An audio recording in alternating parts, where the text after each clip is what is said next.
pressure is all on Quandong Freaks and pretty much none on DRX in comparison. So that might really affect some decisions, some gameplay coming out here. You can see DRX immediately starting to target the jungle with Nidalee and Maokai bans coming through.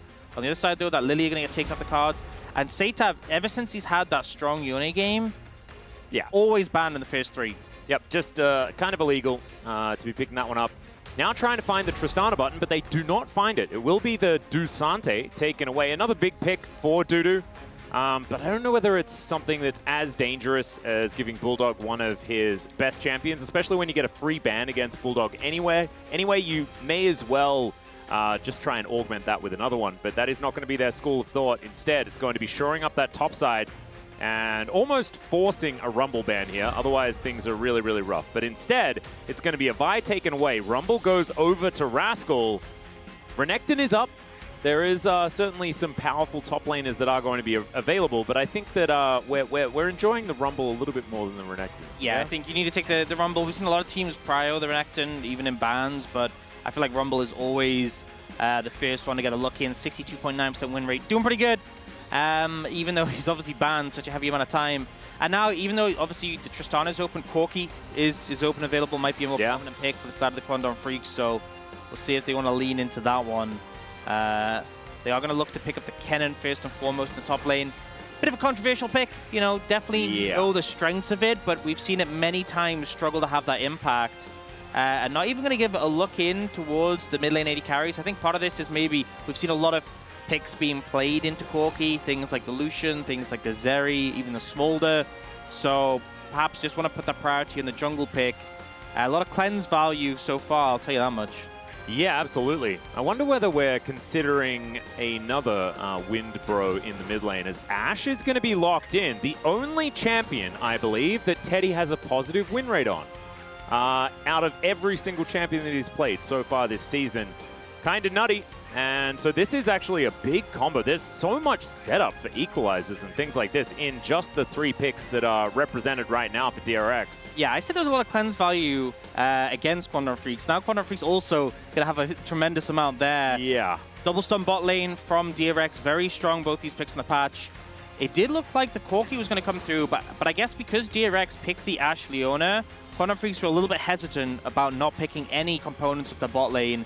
They do take that Jhin. We've seen Jhin and MF be pretty strong when you want to match into other AD carries with range. Ashe, obviously, that strong level 1 and 600 range can just bully you out if you don't have something with that power in return. Now more jungle bans coming in. Obviously, DRX comp already with the Rumble and with the CC really fits how you could have a dive composition. So Nocturne going to get banned away here. I think for DRX, you could potentially ban away the Braum in this situation. Yeah, good Leona. Also, maybe the Corki, because obviously Quandong Freaks have first priority of that on 4, but it looks like they're going to go the Alistar. Alistar also good into Leona. They might just go Alistar Braum here.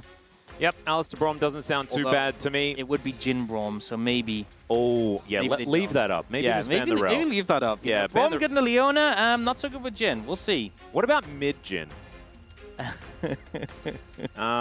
Maybe that's the pivot here. Maybe that's the cooking that Aurora's disabled for one game and we get mid Jhin. So CV Max didn't have an opportunity to run funnel Jhin back in the day because it was all about the Lucian funnel that straight up didn't work. He never got to the Jhin that he was cooking to the side. So that's what we're finally going to get a look at. The mid Jhin is going to be his homage to that. As Poppy going to be taken away here, and Tristana finally getting banned against Bulldog. As they did, of course, hover the Corki already. It is something that he could fall back to, unless he does want to play the mid Jhin, but that was obviously used in jest. Please, we don't want to see that. The Jid. Good old Jid. What about Min? Wait, no, he's hovering the Yumi. Don't do it. Don't do it. Okay, Rel. Leaper full of the memes. You love to see it. You know, T1 fans taking strays here. They yeah. Jin Yumi and just immediately panic, even though it's not just them like playing. pocket, like the heart rate in the room just like goes through the roof. Oh dear. I think this is a good comp for Viego if they want to play it. They've got a lot of setup for all already. It gives them that sort of clean up in fights. We often talk about things like Zeri being really powerful. If you start to win a fight, she'll carry it forward. Viego can also do that. So it looks like they are going to secure that. We'll be blind mid in this situation with that Rel coming through. So you know, could just take the Corki themselves, and I imagine Bulldog will probably, they already have the Kennen for AP in the top side. They could just take an AD carry in return. Zeri is a popular one we've seen. We've seen Zeri, we've seen Draven, we've seen Smolder. Look, I think it might just be the Zeri here. Again, they have decent engage with the comp. You know, you have people who want to go in, you have the Jhin to sit back and pop R, and Zeri can kind of fill that role that Viego is on the other side in terms of the cleanup. I think in terms of the power of the champions, I think DRX has the edge here. Rumble really strong, Ashe, Leona really strong, but I think Quantum Freak still has a lot of tools. Both teams have a range of engage options, have to follow up. So even though DRX, I think, have a bit of an edge, I think Quantum Freaks, you know, definitely have the tools they need to make this work. Yeah, and I think that a lot of the onus is going to be on DRX to make things happen, but I think if there's ever a composition that you're going to be able to do it, it's this one. I think that Sponge is going to have the most agency that he's ever had into Cuz with this particular matchup. Cuz, when he's on Sejuani, he's on Sejuani. So he's not going to be that skirmishing monster in the early game like his Nidalee puts fear into the hearts of all of our junglers, because you just can't do anything in the early game without Cuz being there to challenge you. The Sejuani not going to be quite as dangerous. It's also Sejuani without a melee pairing. Like, I feel like it's such a different champion when it's like Sejuani Renekton, things like that, and you're like, oh, or Sejuani Yone. In this situation, the only one who can really pair up for the passive is the Rel, who obviously isn't really quick at stacking or anything. So, you know, it's still a Sejuani, but as you said, I think Sponge definitely has a matchup that he can do some damage in. Yep, and he also has a lot of single target lockdown to get those resets rolling. See what they can do up against the Quandong Freaks. Definitely the favorites in this one, but we don't necessarily feel the draft. See how it works. We hop into the Rift for game 1.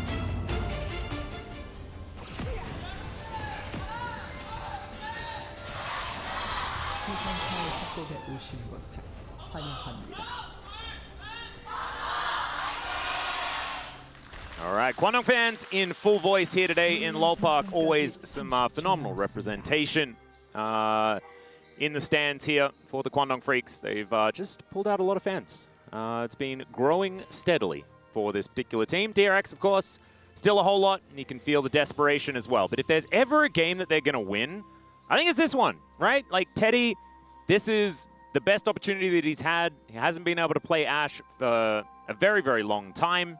He's 2-1 on the pick at the moment, and it is a bottom lane that they can get some work done in. Yeah, and also Pleta, you know, there was a time early in the season when they were having that successful run where the team was early prioritizing this Leona for him. Definitely a really strong champ for him. Do you see DRX going for a bit of an invade here? With the Ashe in particular, you're so strong, level 1. Yeah. And I think they were trying to potentially cut off Quandong Freaks, but weren't able to find an angle. But Sponge will start off in Cuz's jungle and steal away the wolves at minimum. And this is going to be some potential vertical jungling as well. And I think that bodes extremely well for DRX, who do want to be putting on as much pressure on this bottom lane as possible. Allow Teddy and Pleta to take some control here. See what they can actually get done. As Rascal, going to have to be a little bit careful towards the top side against Dudu. We have seen the Kennen do okay, especially in the laning matchup up against Rumble. Rumble will still be Rumble, of course. As Dancing Grenade doing a fair bit of work here, as Andal actually taking a whole lot from Teddy, but still, the answer back there from the Jhin is pretty good. Yeah, it was actually a nice trade because Andal, he was going to get stunned by Pleta, so he W's in, gets the Aftershock, actually trades it okay, but it's still Pleta and Teddy who have the prio in the lane. And if they want to try and make this a dive, they are definitely setting it up in that manner with this slow push. Going to use the Hawk Shot and fire across. It looks like, though, Sponge is just going to move back to his jungle. Could move towards his top side and look to defend his camps there, but... Ooh, Cuz actually making a rotation down. Oh, he's not fully aware. Yeah, this ward, absolutely fantastic here from DRX to make sure that they do know exactly what the movements of Cuz are going to be. Banana Brush going to be under his control as that ward does finally go down. No pings that I can see, so isn't aware that he is fully on vision or was fully on vision. So that's sort of some secret information for DRX. You can see Sponge was a little bit cautious, and he's actually moved down to take his Krugs first, and now is going towards the red. I feel like he could have gone towards the top side and defended his camps there. I feel like he's not playing this matchup confidently enough, given how good of a start he got. With the information from the Ashe, with the information from that ward, I think maybe he could have played it with a bit more confidence and denied more camps from Cuz, but definitely respecting his opponent, perhaps a bit too much. And you can see now he is going to be spotted on vision. Scryer going to be utilized there by Andal. But it's still just going to be this Rift Scuttler going down. Of course, that ward would have seen him anyway. But Sponge might now actually be able to go over and grab his Wolves and his Gromp if he'd like to. And might even spot Cuz there while he heads on over. A couple of camps in the lead here for Sponge as he moves in. Doesn't know that this ward is here. Yeah, he's Sponge finding is out be now. Dashing on over. Yeah, exactly right. Level 4 to level 3. As Cuz comes in, not going to be able to get all of these puppies. And Sponge now should be able to grab his Gromp. So a little bit of a lead here for the Viego, we can see already represented in the experience. But both of them picking up a Rift Scuttler, both of them picking up both of their buffs, and I think things are going to be all right here for Cuz, as the Sejuani just generally does fall a little bit behind in the early stages of the game. Yeah, I think it's fine because one of the worst feelings in the early game is when there's no camps up for you to take. You know, if you're denied a whole quadrant of the jungle and you're just waiting for them to respawn, if there's nowhere to gank, you're just wasting time. But you'll see Cuz obviously went in there, took the Wolves, now he heads back and you can see his camps are respawning. So even though Cuz is a little bit behind in terms of farm, he's not actually missing out particularly on any camps to take. And now it's actually Sponge, who doesn't really have anything to do. Obviously he took those camps in Cuz's blue side jungle and he's kind of waiting for his Raptors to come up now. So he is going to be able to find them. But we'll see what is actually going to be affected first, right? Because oftentimes when we're talking about Viegos, in the good games, they're scrappy. Things are happening all over the place, and the Viego's able to start off with a few early resets. As Andal comes on over. Did he get a popcorn? He got one. He just got one. Got a little baby. Very nicely done there from Andal. Gives away his position, but that's fine. Leepa was still just walking the lane, and same can be said for Teddy and Pleta. Having a look at where things have sort of landed, you can see CS pretty even in mid and bot lane, and Dudu with a bit of an advantage, hitting level 6 right now on the top side. Everything kind of quiet here on Summoner's Rift. Very even, given that jungle lead that Sponge does have as far as camps are concerned for right now.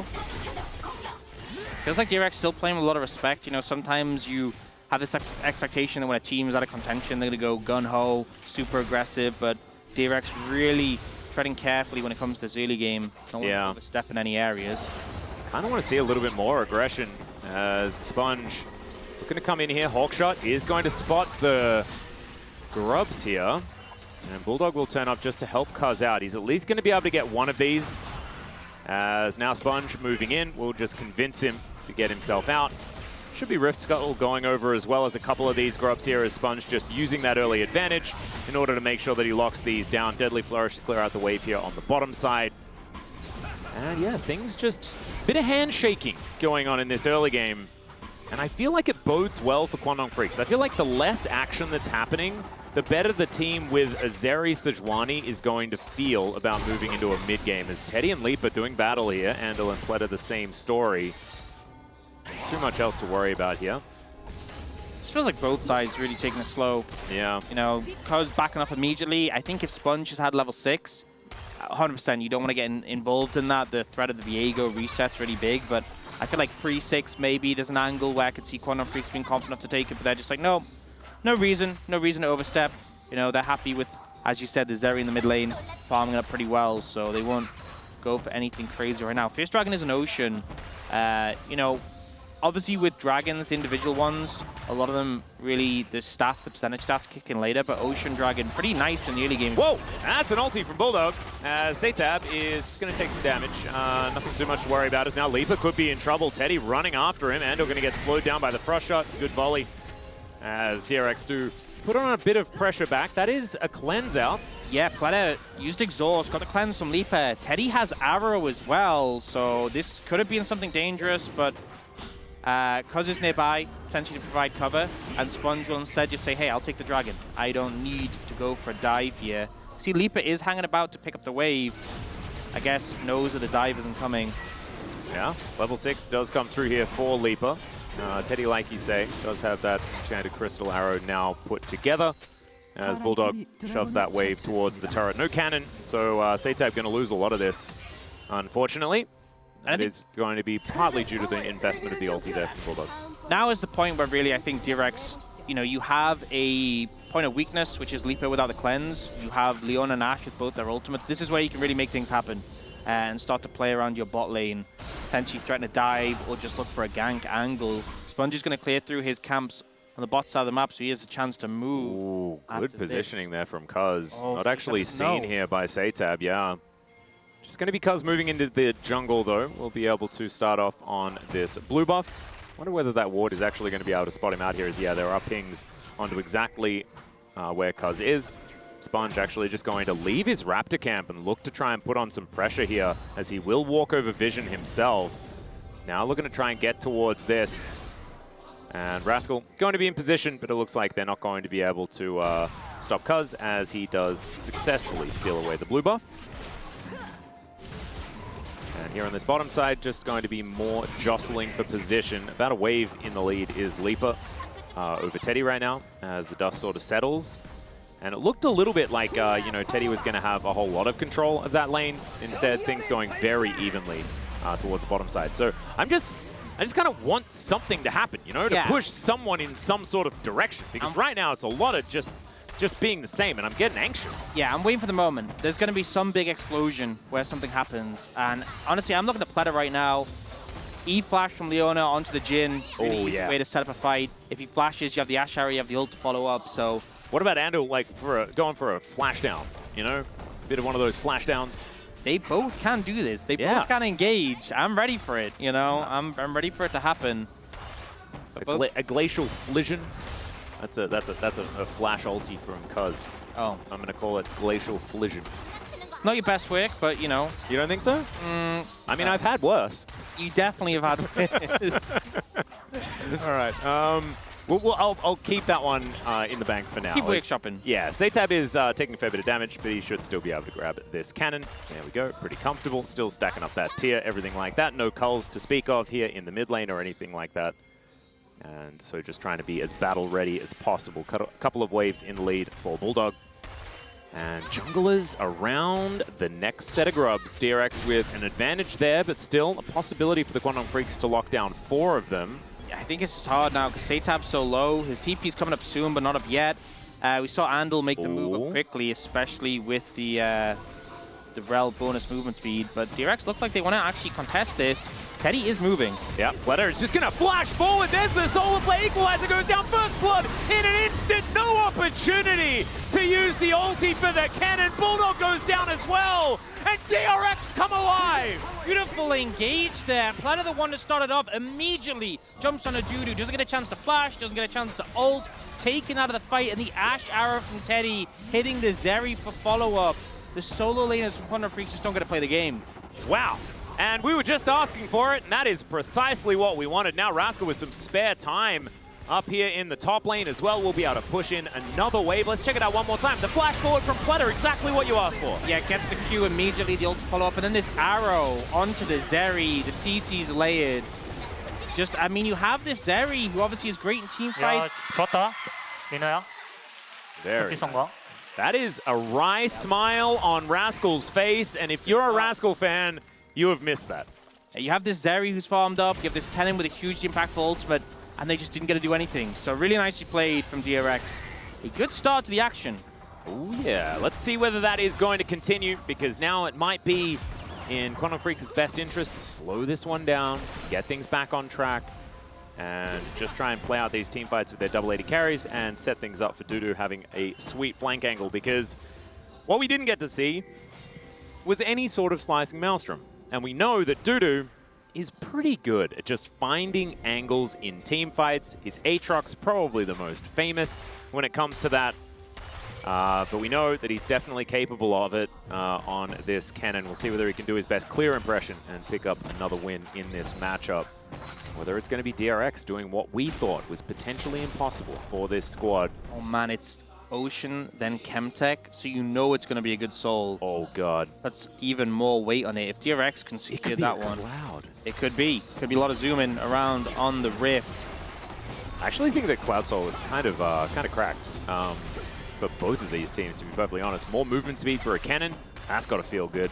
as well as Zeri being able to nip around, but also Sponge being able to get into positions that he would like to. And Quantum Freaks aren't even contesting this. They're trying to make a play on the top side on a Rascal.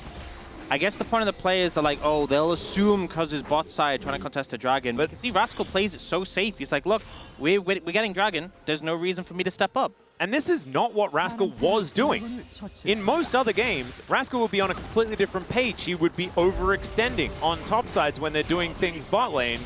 This time around, reads it beautifully, exactly when he needs to, and they just grab themselves a free Dragon. That is going to be Mountain Soul this game as well. So as far as being Rumble is concerned, you've now got a whole bunch of extra corridors to lay carpet in, and that is going to feel absolutely fantastic here for this top laner. Yeah, and also just when you're playing into the likes of a Jhin, into a Kennen, you know, these very bursty champions, a Mountain Soul's really going to make team fighting a lot harder for Quantum Freaks. So DRX having those 2 Dragons in pocket already at 14 minutes, a huge boon for them. Man, this is DRX just kind of taking everything right now. We're even on the grubs. So Quantum Freaks were able to grab 2 out of the 3 before all of that disaster happened around the grub pit. But now fighting around this Rift Herald is looking a little bit dangerous because Quantum Freaks just have 0 tempo in this game anymore. They're going to have to really try and fight for it back. And so far, looks like DRX are just taking things. But wait, they look like they want to contest, but Bulldog's bot with no TP. Rascal has TP. Well, Pleta is going to get stunned up first, but there's the Eclipse. Deadly Flourish just kind of ignored here by Pleta. Not too worried about it as Teddy throws the arrow onto the cannon, sidesteps the Glacial Prison, and the Squirrel explodes another time. Equalizer goes down. There's that teleport that you were talking about. And DRX, they will not go quietly into this good night. They are looking like they're winning this game. Rascal might be... Well, yeah, maybe not Rascal in this moment. He's going to have to flash away. But still, I'm getting ahead of myself, but let me. Because this is Rascal's first win in 22 games. It's looking like it. 5-0 now. 2,000 gold lead, 2 Dragons in pocket, and now this Herald as well. The decisiveness from DRX. Now Teddy looks for Leaper, won't find anything. But yeah, you can just see DRX coming alive in these fights. They're the ones dictating it, and Quantum Freaks making some mistakes. The fact Bulldog was bot lane as that fight started, it's never going to go favorably. It's essentially a 5v4 on the map, and Teddy sees this window. Dudu stepping up, gets the arrow after the slow, the ult from Pleta to follow up. You can see the layering. He doesn't get to play the game again. Yeah, that sidestep from Teddy as well. It was exactly as far as he needed to go to not get glacially prisoned. That was Freljordian knowledge of the hitbox. It was very beautifully done. And DRX, I mean, I didn't want to say it because, I mean, it's a little bit silly here. It's 16 minutes into the game, but they are 3 grubs away from a perfect game right now. Yeah, actually pretty crazy. And grubs aren't included in perfect games because they didn't exist when perfect games were defined at the very beginning. So we're going to say that it's still on the table here as Leaper is going to stun up Pleta. Pleta just presses W and is going to be absolutely fine. And so DRX with a 3,000 gold lead at this point in time, 16.5 minutes. It is not too shabby at all to have that kind of lead, and these item spikes are starting to come in. Trinity Force now done. Sponge could be in a little bit of trouble here as Winter's Wrath does come on through. He does have the ulti available. But the Permafrost not going to be too worried, and yeah, he's just able to stand his ground. They were trying to force Sponge to ult, like he has to ult over the wall, we're going to threaten him, we're going to get up in his face, and Sponge is like, no, I'm good, I'm fine. I'll hold on to that for the team fight. And Cuz not able to find anything here either as Satab just putting these Void Mites to work. Well, there's no Void Mites actually because it's 3 for 3 as far as Grub's concerned, but he is still going to do a fair bit of work to this inner turret, already down below half health, and Rascal's going to be able to keep this bottom lane outer turret completely healthy. Oh dear, okay. Cuz looking for an angle here onto Satab, who's already trying to get out of here. They need to find something, because in a minute, it's 3rd Dragon, you give over that, really the game becomes dangerous. Herald in pocket of DRX means they can throw that down mid just before the Dragon for that extra pressure, forces Quantum Freaks over there to contest it. Everything is stacked in favor of DRX now, so you can see they're kind of looking for an angle. They want to burn a summoner or something. You can see Bulldog trying to aggress on a Rascal, doesn't get the opportunity. They need something. They need to find a window that puts this next fight in favor of them, because if it's a straight 5v5, cards up, then DRX wins. Yep, especially if they can just continue to engage onto Dudu, take him out of every single battle that has taken place so far.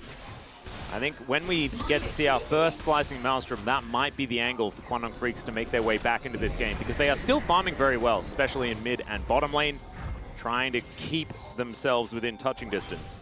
Here's the Herald coming down. Quandong Freaks going to need to try and deal with this one. Leaf is just going to handle it. There was no wave synced with it, so not too much of an issue. Yeah, he's going to get some damage down as there's the arrow. Sails by Bulldog, just barely missing him. And yeah, there's the teleport coming in. The curtains have been called here as well. Maybe a little bit early as the exhaust comes down, but there goes Rascal. Dudu might be traded, but he's trying to rush his way out. He's not going to be able to do so, and Pleta flashes the wall. Sponge is transformed into a cannon, but that shuriken is just not quite long enough. And now Satab doing a lot of work here. Sponge still looking for more here. Has that Heartbreaker to close the gap, but they're not going to give him an angle. And it's a 1-for-1 in the end. Both top laners now dead, and the battle for position hasn't been really won yet for anyone, because Banana Brush Control still there for Quandong Freaks. They have an avenue in, but it looks like that is going to get wiped out. And can the Quandong Freaks actually challenge for this? Because Soul Point, Mountain Soul, this is going to be dangerous. Cuz just walking his way in there. The teleport from Rascal. Dudu doesn't have his. And so it's going to be a 5 versus 4. They're going to guarantee the Dragon, and DRX, they just have the answers today. Yep, super tense moment. Quandong Freaks get that first kill, but it's a trade. With Rascal still having TP, he gets back into it first. So third Dragon secured for DRX. Things are going better and better for them. I will say, because the fight was pretty even, it's not devastating for Quandong Freaks, but the game is looking worse and worse for them. Yeah, and I just want to say, okay, we're going to go into the replay. I'll say what I was going to say afterwards. Take us through this, Oz. The arrow just misses Bulldog slightly, which is a bit unfortunate for DRX, but look at Pleta immediately recognizing the threat of Dudu, comes in, walks towards him, exhausts him, gets the stun, gets the ult. Sponge is like, cool, I'll follow up. Dudu ends up getting really low value from the ultimate and taken down, so even though it looked bad for DRX, because Rumble got focused so heavily, he still got his ult off. And honestly, probably had more impact than Dudu did there. So a really good response there from Sponge and Pleta that allowed the fight to feel so even. And then the reinforcements came in first for DRX. Yep, and even got the kill after dying as well. So it could have been actually a decent amount of shutdown gold, but it was a little bit less than it could have otherwise been. A little bit of a nitpick, but still going to be potentially important, because you can see that 3,000 gold lead has not changed whatsoever. DRX now with so much more inherent control of this map. You can see they're going to be able to use that to take down this outer turret in the bottom lane. His top lane outer under fire right now as Cuz is taking the enemy Grump. It looks like Equalizer just comes on through for Rascal and says, I'm just going to clear the wave from here. This has been such a good game from Rascal. There's been so many moments where he's had to have great game sense, really read what Quandong Freaks are doing. Whoa, that's an Equalizer. Slicing Maelstrom, just to clear out the wave. I was a little bit worried there for a second. They will lose this tower mid though, so big advantage for DRX regardless. But yeah, Rascal, I feel like some of the mistakes we've seen him make this season in terms of overstepping when he really can't and being punished, he's just been so crisp in it this game so far. Oh, arrow. Not going to find Dudu, but it does just give enough space to take down the inner turret in the bottom lane. I mean, tier 1 mid and tier 2 bot is such a massive win for DRX compared to just that tier 1 in the top lane.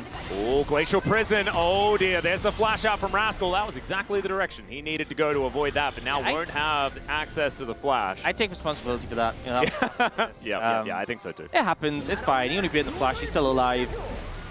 And now 2.5 minutes until the next Dragon. It's a 4,000 gold lead, and we're starting to approach some big spikes. You know, Satab, Triforce Management completed. He's probably going to have Rapid Fire Cannon done for that next Dragon fight as well. And we need to see answers from Quandong Freaks. I think in particular Dudu, you know, if you look at his items, has the Leandries and just the Hextech Alternator really not looking like much of a threat right now. Yeah, especially with 3 Merc Treads already built here by DRX. So not as impactful. Definitely wants that Shadow Flame completed before we do get towards this fight in 2 minutes' time. I don't know whether he's going to be able to make enough money for it. Especially not when he's hanging out with Bulldog here as Rascal. He's in trouble, doesn't have his flash, and he is just dead. That is possibly the product of the actual cast curse there, but still not even able to get rid of this minion wave, so that is going to spell the end of this outer turret as well. And maybe that is going to be Shadow Flame completion for Dudu. Yep, going for the Rocket Belt actually. Oh, there we go. Dispatch is pretty strong. It's a good play from Quandong Freaks though. I feel like when you are behind, you need players like this. Unfortunately, they don't you know, the flash was already down, so they don't burn like an extra summoner, and obviously Rascal's ult's going to be up in time. But they get a tower, they get a bit of gold. Definitely no complaints here. Going for creative plays like this, finding angles in the side lane is a good way to get back into a game. But we'll have to see if that's enough, if they can find another window to make a play like that. Yep, might be the angle. Quantum Freaks now with 2 turrets and 2 kills to their name and trying to shore things up. It was 4,000 like you illustrated earlier, now moved back down to 3, which is where it's kind of been settling here as the lead for DRX. But this Mountain Soul, I mean, you already stated it. We already know that Mountain Soul is very powerful, like you said before. This is a bursty comp. So early, I feel like Mountain Soul, when you don't have full build, don't have all your items, such a hard one to deal. Fleta might be caught out, but he is Leona, so he just probably doesn't care as the solar flare going to be straight up avoided. Curtains are going to get called here as Sponge takes a whole bunch of bullets, but Bulldog is going to get exhausted and destroyed, and now it's Andal that gets heartbroken, and Teddy will take him out with an arrow to the knee. That should be, in 20 seconds time, a soul, and maybe even more here for DRX. Yeah, they seem like they're moving up towards Baron. I think they're kind of just trying to zone Quantum Freaks away from it. I don't think they have enough of a numbers advantage to go for it, especially Judo with TP and ult. So instead, they'll have the bot lane, maintain pressure mid, make sure that Quantum Freaks can't lean towards Baron, and they'll just pick up that dragon for free with Sponge Soul out. Didn't feel like a big 5v5. It was just Quantum Freaks trying to find something on a Pleta. Pleta far too tanky, and DRX there to turn it around. And now with Mountain Soul and that 4K gold lead again, things look fantastic. I feel like we've gone back in time. Once again, Leona's just baiting people into trying to kill them and then pressing W and having Aftershock and taking basically 0 damage the entire time. I think honestly, it feels, you know, it does feel like, okay, why are you going for the Leona? That's clearly not the right call. But it's so difficult because one of the things with Viego is he's so slippery between his ult and his stealth. It's actually kind of hard to get on top of him, especially with like a Sejuani where he can very easily buffer it. You know, Teddy and Sate have been positioning well. They have looked for Rumble a few times. But in this situation, you know, they see Pleta come in. They're just trying to, you know, proc the Celestial opposition. They're not fully committing onto him. But they're just kind of seeing, wait, can we find something here? They pop the ult to go for follow-up, but Bulldog just ends up a little bit split. And look at Dudu on the top side, how chunked he gets immediately. And that was Teddy's arrow finding a cannon once again. Dudu is just not allowed to teamfight today. Yep, he just hasn't been able to have the impact. And if you lose one member against a Viego, it quickly becomes 2 and more if you aren't able to disengage. Now, they are looking for potentially Satap. Satap now level 16 with a Rapid Fire. He is incredibly strong. Yeah, Rapid Fire and Mountain Soul the DRX have put together for themselves. We've got 5 minutes on an Elder, potentially. Some burger flipping, perhaps. Cuz definitely no stranger to that. At 25 minutes, when you're already behind. All right, Arrow is going to find Bulldog. Pleta gets into that backline. Sponge is going to heartbreak over, and no dashing over the wall for you, sir. Andal going to be cut down where he stands as well as Sponge going to put on his best area impression, and over the wall he goes. They're going to be able to take themselves to Baron. And where the heck is this DRX been all season?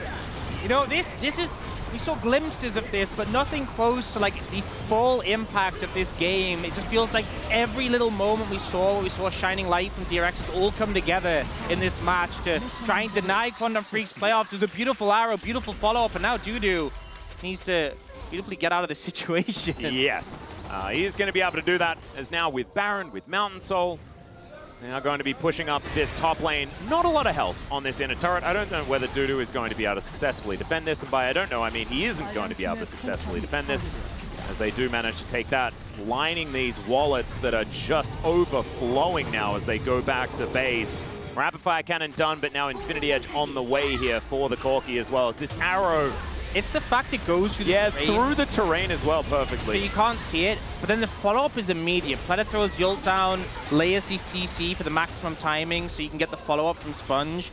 It just feels like they're playing around these arrows. The arrow is fantastic in and of itself, but they're playing around it so well. And Bulldog, obviously, the ideal target. You know, him and the Kennen are the ones you want to hit with these arrows. Leap obviously has Cleanse, Andal and Cuz very tanky, but it just feels like Teddy really doing a great job of finding his mark. And now, they're already at such an advantage, 7,000 gold, but with Baron in hand, you know, there's only that one tier 2 tower left outside of the base. With a minute 45 on Baron, this could be a base-breaking Baron push. And it's already up to 2.3k as far as the Rebel Baron power play is concerned. Like you were saying, minute and a half Sponge could be in a little bit of trouble here. Does have his ulti. He's going to be able to use that. Then he has flash. I mean, he's never going to die. His arrow is going to sail through once again. Good sidestep there from Cuz. Just looking for any opportunity that they can find as Satab with so much turret damage. It is absurd as there's another Solar Flare from Pleta looking to try and find his way in or just guarantee the turret. And he is going to be able to do option B very comfortably as Glacial Prison going to connect onto Teddy. He just presses the cleanse button and now Pleta in that front line once again. The Magnustorm comes in, but pop goes the Rel and the exhaust is prepped for the cannon once more. Leaper now having to flash out of there, Cuz not with that option, and Bulldog kept at bay by the robot and a Yordle. Leaper taken out as the triple kill comes in for Sponge. And I think DRX are kind of done with game number 1 here. They're wondering whether Kwangdong Freaks are going to be able to come back for game 2. I mean, they've just stomped them. 3 kills only for Kwangdong Freaks, 2 towers and 3 grubs. Nothing really else to say for this. Rascal looking for more.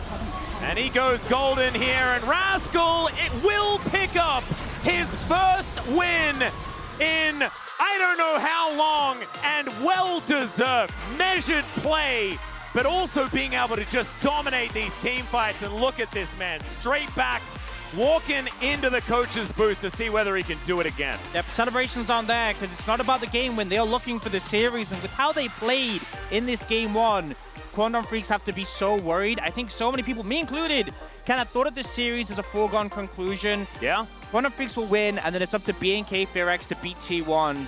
And DRX say, well, actually, we have something to say about that, and they put in a gargantuan effort. They did. This is the best we've seen them play all year, honestly, I feel. And, you know, even though they're not in playoff contention, they are still fighting with everything. Some really clean play coming out. Yeah. I think everyone stepped up. There was no individual who necessarily was carrying everyone else on their shoulders. Everyone was playing at this higher level. I would agree, and I don't really want to take words out of the mouths of our spacers because I know that they're going to have some things to say about the draft, but perhaps a little bit of disrespect coming out from Kwangdong Freaks there as well. Teddy on the Ashe, something that a lot of teams, despite the position in the standings that DRX have been, something that's often banned away from them. Rumble to Rascal is another thing, but of course you do have to let something through these days. There's a lot that can be looked at here moving into game number 2. Kwangdong Freaks should be able to have the blue side there as well, unless they elect to stay on red. Certainly some ways to pivot here as we move towards the second game. So they're not out of the woods just yet, but DRX, they've tasted victory. We'll see whether they liked it as we get towards game number 2. The Space going to break down game number 1 after we get back from the break.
계속 힘 줘보자. 네, 바텀을 지르려고 한다. 세주 도구. 미드 잡아줄게. 미드 안 걸릴 듯. 미드 나 안 끝에 걸릴 맞아야 돼. 나 탈진 있어. 나 안 죽어.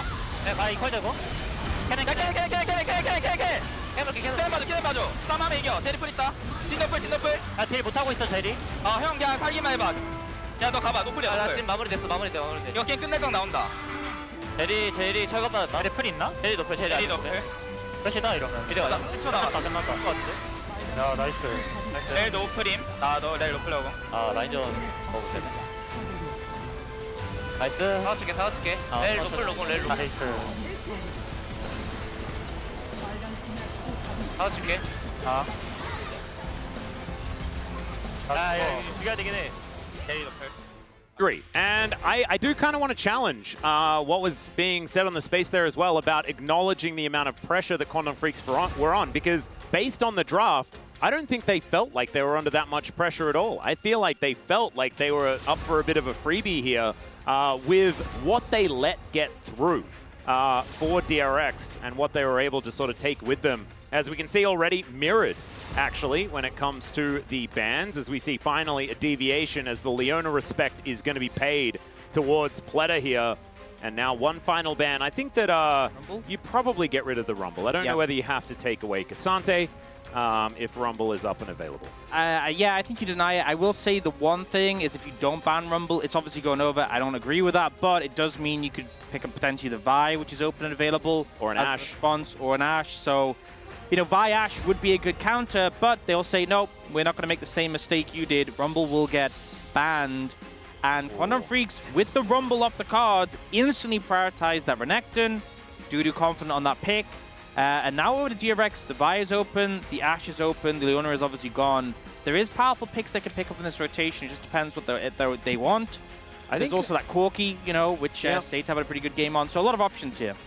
I do think that just Ashe Vi seems very powerful for DRX. I feel like the linchpin of their last draft was around this Ashe pick. I think this is obviously going to be locked in. Could be going to Teddy. Most likely will be. Could also be flexed into the support role if they would like to. Enemy teams already picked their Renekton, right? So DRX know they have counter pick on top. You're on red side as well, so they can also get counter pick on support. You know, we definitely have picks like the Braum, like the Alistar, who have specific matchups to do really well into. So I think getting the Ashe Corki early on, definitely nice for DRX, but it does leave that Vi open. We'll see if Quantum Freaks want to pick that one up. Instead, looking towards the Zyra. Yeah, okay. So once again, Leaper is considering a Jhin pick, and they are going to lock that one away. And you know, I think Zyra is a strong pick, but if you harken back all the way to when Zyra support was meta, back in, 2016, there was a specific bot lane combo that was played into it, and it was Ashe MF. And there was a reason that was very effective, because Zyra is very immobile and a very free target for Teddy to fire upon. If his accuracy is even half as good as it was last game when he was hitting immobile Zeri, then it might be a rough one for Cuz. Braum going to come in early for Pleta, so not waiting to have the counter pick, but clearly seeing the Jhin and thinking, hey, he's only got 4 bullets. I can block at least one of them with my shield. Maybe the thought process there. Yep, might be an opportunity. Does mean that they'll need some engage from somewhere else. And do you know what I'm feeling? Oh. There is a certain pick on the top side of the map that my boy Rascal has played a few times. Oh, the Ornn? No, it starts with Yep and ends with Rock. Oh, man. That would be pretty good. That would be pretty fun. Vi also, they banned the Sejuani. Probably going to ban Vi, I think, as the second one here. Interesting, they banned the Alistar. I feel like the bigger concern when you're playing Braum is playing into like Rakan or maybe even like a Karma. I don't think they'd go Karma here because I think Quantum Freaks might feel like they need some engage. But I think the Rakan pick is generally be seen as pretty free in the Braum. So I'm surprised they don't end up banning that. Well, we do have one final ban. Just waiting for them to find the Vi button. There it is. They will be able to pick that one up. Sponge, of course, with an eclectic champion pool himself, was a guy that liked a whole lot of different things. Cassante going to be a consideration into the Renekton. A bit of a Shuriman face-off here, potentially. Yeah, interesting they're leaving jungle to last. I hope that this is because they have something up their sleeves. Actually, they're just going to pick the Viego here. Yeah, I'm going to be honest. I feel like the thing I wasn't super happy with was taking the Braum on 3, losing access to the Vi and giving them counter pick support. I'd say that's really where I think DRX might have gone wrong a bit here, but they still have the Ashe to lead the charge and they have the Viego. Similar to last game, you get 1 kill, you can chain it into more. The skirmishing is still going to be very strong from DRX. Quantum Freaks looking for the Zeri again from Bulldog, hopefully able to dodge away from some more arrows this time. And now the support pick for Andil, I think probably just Rakan makes the most sense in this situation. Unless you really want to pick something like the Karma, but I think you want the engage on your team. So I think this makes the most sense. I would agree, and you already mentioned that pretty good into the matchup there as well. So the Jhin Rakan doesn't exactly spark the most joy as far as lane power is concerned, but I think it should be able to be fine. Is that just because it has Jhin in it? Yes. Yeah, I think. That is basically it in a nutshell. As now the counter pick will be on. Okay, we are building things in the top lane. As Rascal going to bring back one of the oldest counters in the book to the Renekton. I love this because obviously it's a bit of a brick wall. Even if you fall behind and farm, you're going to outvalue. But the main reason I really like this is by taking the Braum instead of the Leona that was obviously denied, you lose that pick potential. You're so reliant on Ashe arrows. No longer. Now that you have the Ornn, Rascal can easily set up plays. How is Jhin ever going to ult into Ornn? How is a Zyra ever going to exist into Ornn Ashe? So I honestly think this is pretty fantastic. We'll see what they're able to do, but my concerns, you know, with the Braum kind of alleviated by this Ornn pick. I still think there is some elements of strength to Quantum Freak's composition, right? They have the Rakan, good matchup for the Braum. They have the Zeri, can take over fights. Zyra is going to clear very fast, and Renekton will have prio. But if this goes to team fights, if this goes late, I think DRX have this pretty confidently. I would agree. I do feel like one of the biggest issues, and we had it coming straight out of the draft in game number 1, was the lack of agency for Cuz in the early game. He does like to put on a lot of pressure, and if Cuz has a farm advantage over his opposition, he often leans on that extremely heavily. He'll have that again with the Zyra, who does still clear in 3 minutes and gets to whichever lane he would like to be in. And so DRX going to have to watch out for that in this game, but otherwise, feels like they are setting themselves up right for game 2. So I'm hop onto the Rift.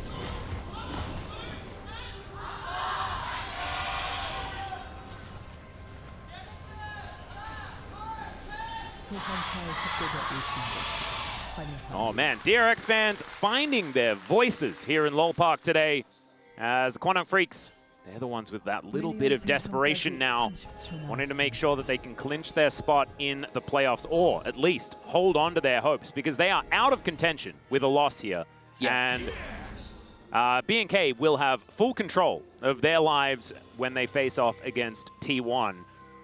That is another fun story, as of course, if they were able to pick up a 2-0 against T1, and then KT are able to get a 2-0 against DK, then we could have another special telecom war tiebreaker. That'd be great. Before we get into a telecom war that's probably going to happen in our first round of playoffs to decide the side selection for game 1 of the telecom war.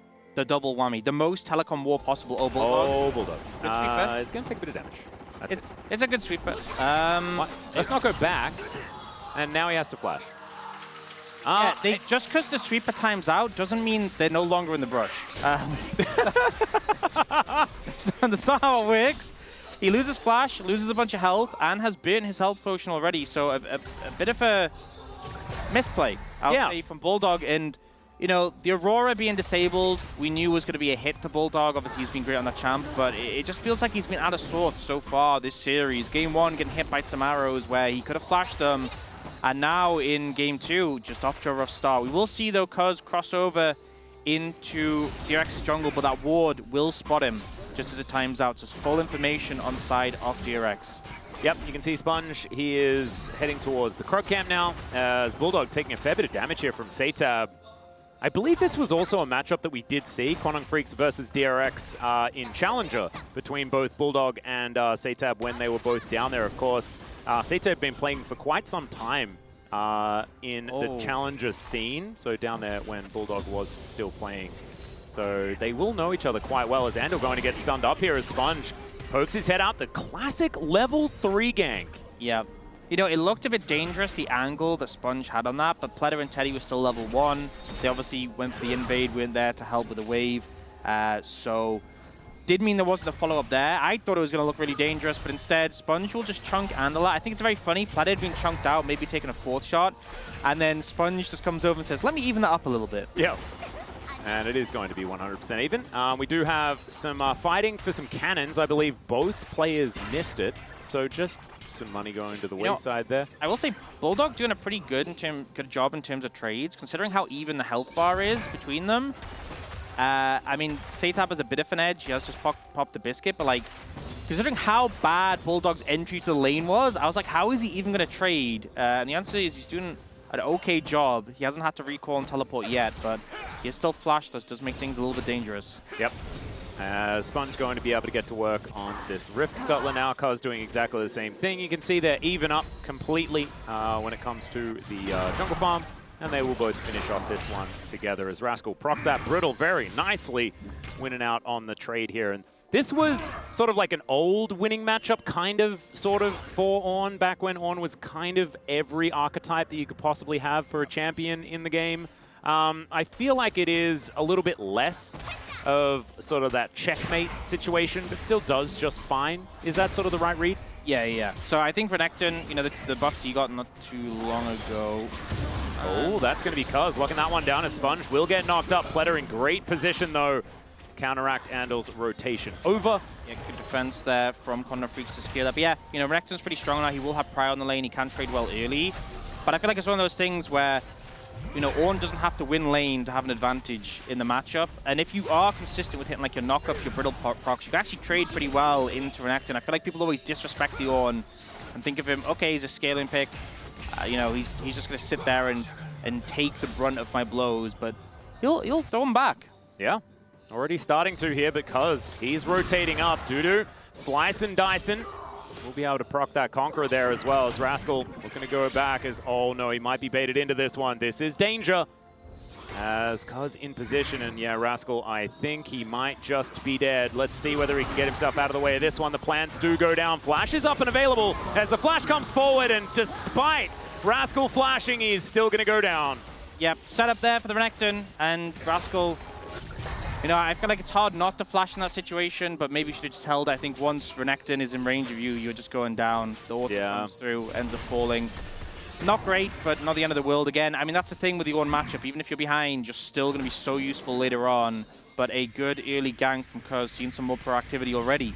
Yep, and you can see Kwangdong Freaks with a 1,000 gold lead as a result. Well, almost that anyway. Certainly a different story to what we saw in the first game, because things were very, very slow, very measured for the majority.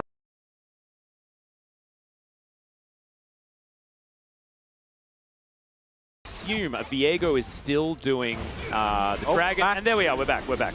Never you mind. Just making sure that we were getting everything sorted. Yeah, we're on our toes. Viego's Iris, so no Nocturne. Not sure what happened there, but a little bit weird. Somewhat of a paranoia scenario, but instead it's just going to be a couple of grubs being picked up here by Cuz, or maybe 3, and it's going to be traded for the dragons. We're going to have a look at this once again. Rascal just unfortunately walking up in a lane where there is an enemy jungler. Yeah, he's dialed in, trying to find the 1v1. He's like, hey, I might be able to take this trade, and then Cuz comes over and ruins it. And yeah, that flash at the end, maybe a bit unnecessary. We wanted to see if he could get out. Fortunately, he doesn't. Now Dudu got the Phage already and the Cull, so he's pretty strong right now in those trades. Yeah, the Cull being picked up is kind of insult to injury here, as he's able to afford that purely on the first blood gold.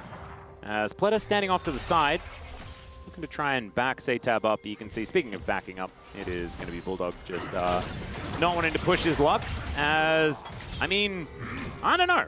Rascal's still having a pretty good time. Has his Balmy Cinder, you know, he's got some extra, you know, some clothing. He's just hanging out and still having an all right time. Yeah, Dudu actually not doing so hard. 30-20, baby. That is 50 games of Ornn. My goodness. That is a lot of Ornn. Yeah. Believe played a lot of Ornn when he was on Gen G as well. He was playing the Ornn side of the matchup and the Renekton side of the matchup many, many times throughout, you know, 2020, 2021.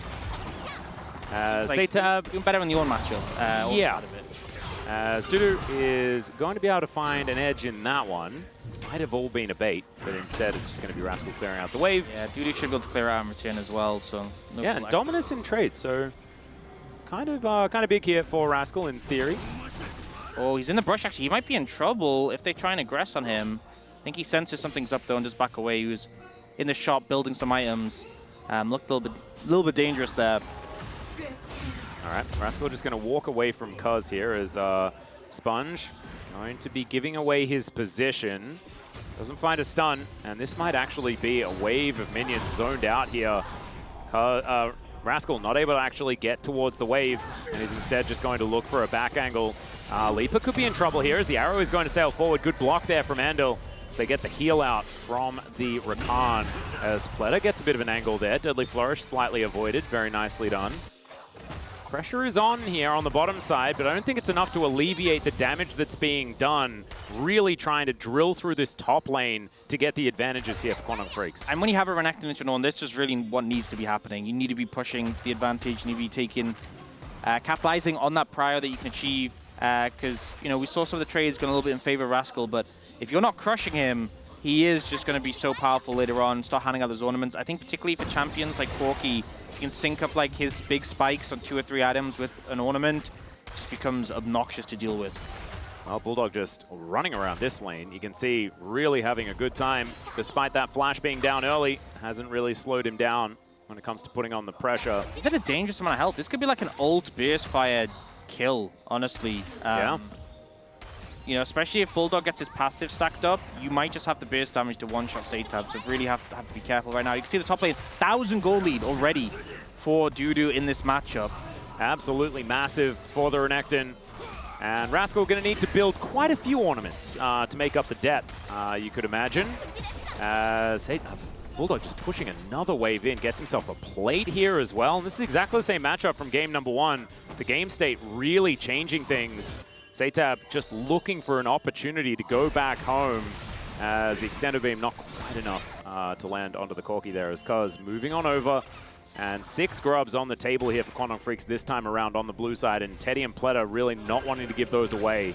17 seconds on the clock, and they should be able to get there for a potential fight as Rascal moving down towards the bottom side. That teleport almost back up and available as Dudu doesn't have his, but he is in top lane. So this fight for the grubs could be something that Quantum Freaks can look for, despite the teleports not syncing up exactly the best for the Renekton.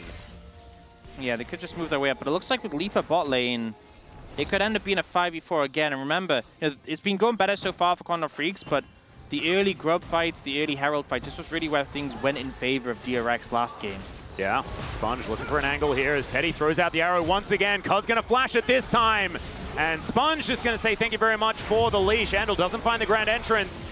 And Bulldog, he's rotating over. Teddy going to slow him down as Pleta shows him the door. And Satab with the inside track going to be able to come up and try and deny some of these grubs. Pleta now going down low. There's the flash out. Andal going to be interrupted beautifully here as the Winter's Bite comes in. Another one for a stun. There's the on-horn brittle proc onto Bulldog. And they deny the Ram going back. And so that will keep Bulldog alive. And this battle for the grubs is epic.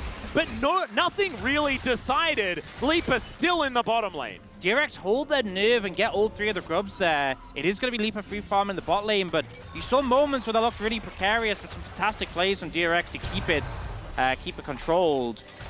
And Leaper will just be getting actually a TP out of Satab here to block him from getting any more. Yep. But yeah, DRX got what they wanted on the back of that play. They also take Cuz's flash, so potentially something they can capitalize on in the future. And they're looking for this dragon already. We'll see if Quantum Freaks move in a contest. But based on the fact Bulldog's recalling, I don't think so. Yeah, not a lot of vision available around this area as well. They finally get the ward over the wall, but Teddy going to get spotted out. He's going to eat some honey fruit. And Pleta in position. Satab down here as well. There's a lot of DPS. They knock up the Braum. He's going to throw the door out, but he could be in a little bit of trouble. There's the curtains. They have been called. Blastcone's going to be here, though. Pleta going to be absolutely fine, and he just blocks them from being able to answer Ocean Soul this game. A lot of brushes to hide in, and it's very pretty. Not exactly the most dangerous of souls, but still something worth fighting for.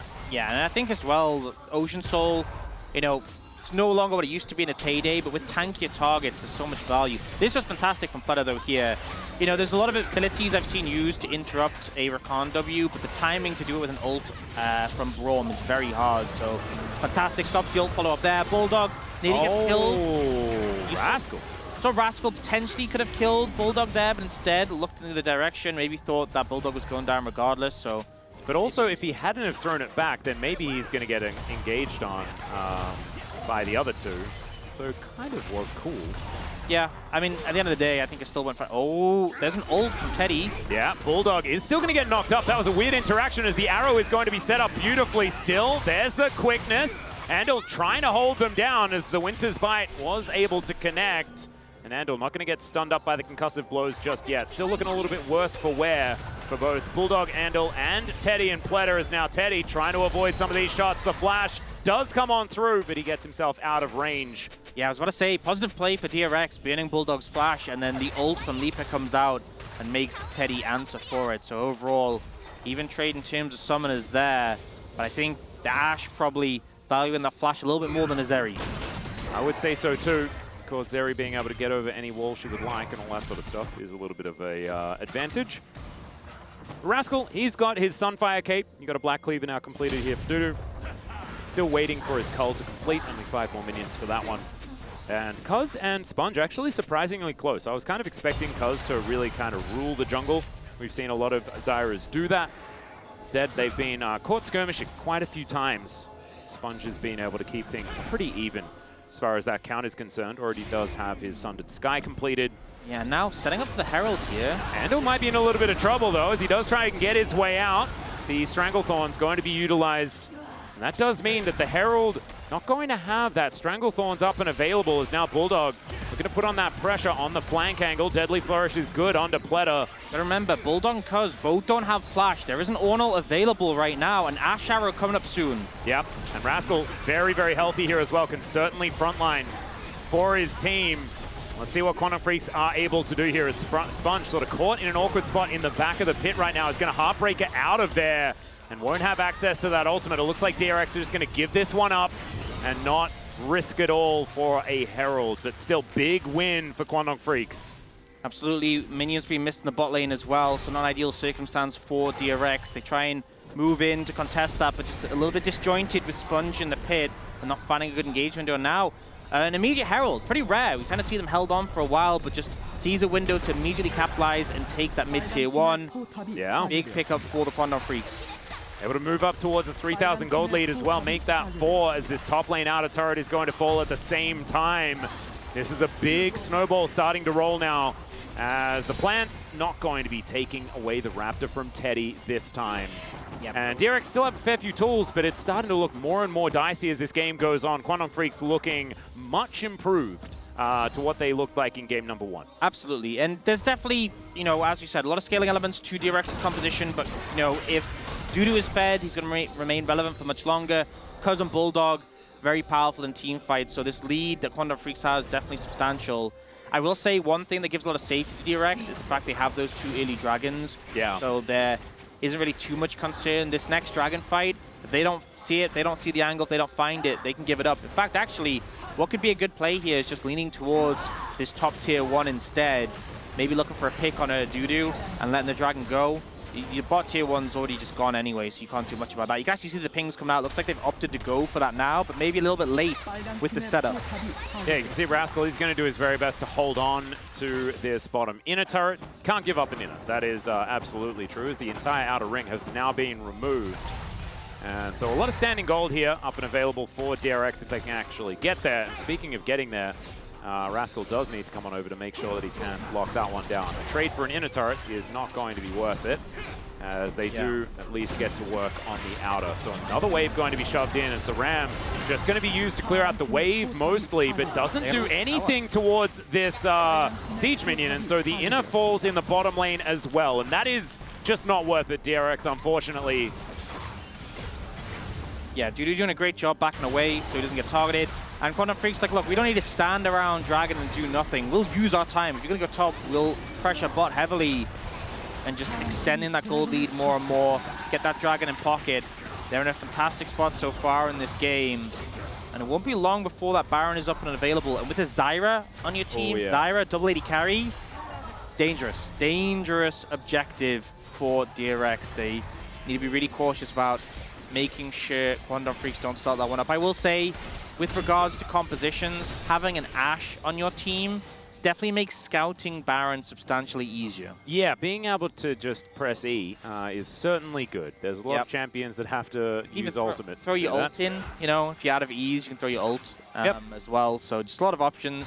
And could definitely get dangerous if Quantum Freaks end up stuck in the pit against Yorn. But you can see across the board, massive gold leads for the top side of the map. I feel like just like 1600 gold is at 18 minutes is like for a team, it's like, you know, it's a moderate gold lead, but for one person to have it and several people to have it, very sizable right now. Quantum Freak's extremely strong. Yeah, no, they are massive, and I think that we can almost stop talking about scaling, because scaling does require you to remain in the game in a somewhat competitive manner. And it's not looking all that competitive right now as we move towards a 5,000 gold lead for Quantum Freaks. They were able to take that next dragon. As you mentioned before, not end of the world or anything like that, and also not the most pivotal soul. But still, can be a little bit dangerous here as Dudu just looking to clear out the wave and is going to be able to do so. And he will survive underneath this turret very comfortably. Keep that turret alive as well. Buy them some time, as now Satab needs to wait for another minion wave to conga line its way through. Leaper being able to push up towards this inner turret. Teddy and Pleta will be able to answer it. And I think, like, my mind keeps going back to this third pick on red side Braum that really didn't quite work, as now Satab will just stand his ground, doesn't quite find the damage here onto Dudu, as Sponge makes his way in. That is going to be the Dominus now used. And Dudu does get rid of another minion wave as the arrow is going to sail on through. It's not going to go anywhere near, as Dudu does move himself back. I feel like when you're in charge of the game, when you're burning people's summoners constantly and you're sort of leading the pace, it feels so nice having an Ashe just firing arrows, pinning people down. When you're behind like this, you know, everyone has flash on Quantum Freaks. Even if you're spot on with an arrow, you're probably just going to burn a summoner, if that. Yeah. You know, Andil and Bulldog can obviously dash away, as can Dudu, but even if you get an arrow onto Cuz and Leaper, we saw that earlier one around the Void Grubs where Cuz just flashed it, so I feel like they need to try and burn these summoners sooner rather than later so they have easier angles, easier ways of picking people off. We'll see if they can find any opportunities. Right now, the Quantum Freaks really setting up vision heavily around this Baron. Yeah, they have a monopoly on that one. It's only been around for 20 seconds. Quantum Freaks know exactly what's going on. Rascal able to walk his way out, does get his first upgrade. As, all right, let's see whether they can get anything locked down as the Winter's Bite is going to go wide. Of course, Battle Dance getting Andal out of there. Rascal still going to sacrifice half of his health bar, and of course Zyra very, very good at removing the health on tanks. Not quite the magic resist that Rascal's looking for has been built just yet, as he only has those Merc Treads. They're going heavily for the armor in this situation, which really means Cuz is just going to do so much damage to him. With the Liandry's already completed as well. You know, Frozen Heart second item, he is just very heavily armored, not much magic resist, definitely needs an MR item third, but when you're behind already, you're struggling just to complete any items. Yeah, I think Frozen Heart will be done, and then he's going to probably move his way towards some MR. Maybe a Jack shows. Maybe he just goes for that, and he's like, that's got to be it. We'll be fine. But maybe it's just a Rook Earn, because I think that might be a decent idea. Just try and really answer the magic damage that's going to be coming through, because most of the incidental damage that's going to be happening will just be Cuz. The plants just tend to do some work. Yeah. Yeah, 40 seconds till the next dragon. I don't think the state of the game has really changed enough that DRX need to contest this. Yeah. You definitely set up to maybe fish for a pick around it, but I think if you don't get one, if you don't burn something substantial from Quantum Freaks, don't fight this 5v5. I don't think there's a need to. Yeah, I think that they can probably just wait until Rascal hits level 18 and gives everyone a cool red bordered item. Yeah. And they kind of hope that that makes up for the gold deficit that they are in. Could be an opportunity. Certainly some decent upgrades. Trinity Force got a lot of things that get more stats. I will say Satab just finished his 2-item spike. And if you look, like, even the Bulldog's really far ahead. He's not got like a full item. He's got a Noon Quiver, which isn't as substantial. So yeah, they are moderately strong, but still, you know, they are behind. Don't need to commit to this if they don't want to. Yep, Teddy was looking for an arrow angle, as the big one does do a great job clearing out the minions. As Bulldog in the fog of war right now, the Drake has spawned here, and DRX, I don't think they're looking to actually fight for it. Rift Scuttler, sorry, going to be considered here, but it looks like Quantum Freaks will just be able to even out the dragon count. And DRX, I don't think feeling under too much pressure just yet to really fight for it tooth and nail. I think maybe Soul Point might be worth a look at, but they've bought themselves an extra 5 minutes of preparation to try and get things in order, getting towards that next one. So maybe an item, a level or two for Rascal. could be very, very important trying to dole out some of these cool items. Yeah, and I mean, if the gold lead stays stagnant, it's obviously going to mean less. Like, the difference between you having 1 item and them having 2 items is a lot less than, like, between 4 and 5. So time does favor them, not even just with regards to scaling, but also just with regards to the fact that the gold lead will feel less severe if it doesn't become bigger. But yeah, Quantum Freaks, I think really for them to push the pace of this game forward, you need to start denying vision around Baron, which they're moving to do. Yeah. And just threaten the possibility. Oh, that's a big old flank angle for Rascal. The arrow is not going to connect as Rascal does blow the on horn. Andal not going to be able to interrupt it, and they get the knock up onto Cuz. Stranglethorns goes down, but Rascal able to keep himself healthy. Now the ulti comes through from Bulldog, and in goes Dudu. The massive crocodile will cut down the blacksmith. And Quantum Freaks may have just found an angle towards the Baron. And if an unforced one there, Rascal burns the TP aggressively, not needed. And the sad thing is, they don't even get any summoners from Quantum Freaks, not major ones played. I got to be careful here. Yeah, Andal looking for that wraparound. Doesn't have his ulti, of course, as Sponge was looking for a stun, but not going to quite get it. Very slippery is the Rakan. As Cuz still sitting at 50% health. It's so hard to chase into the Zyra through all the plants, and they end up in a situation where they don't even get Zyra's flash. So, you know, TP burned. It's going to mean it's a lot harder to keep pressure up around this Baron. And speaking of which, we're immediately going to get a move onto it by Cuz here. Yeah, Hawkshot spots it out, and you can see Quantum Freak still playing with a lot of respect, not wanting to risk anything, especially with Rascal now coming back out onto the Rift. Quantum Freaks will just back away from the Baron, hold on to that lead that they already have. 6,000 gold is a very large margin. And 2.5 minutes on this next Drake. Just doesn't look like Quantum Freaks feel like they're under that much threat by the amount of scaling that DRX has. They're just wanting to play it slow and steady, hold on to this lead that they already have. Yep, and you see in this situation, the arrow doesn't connect, Rascal gets the ult on a Cuz, but Cuz throws down his ult so they can't follow up. And now Jin has prime opportunity, people are chunked out, he can open up in this situation after they kill Rascal.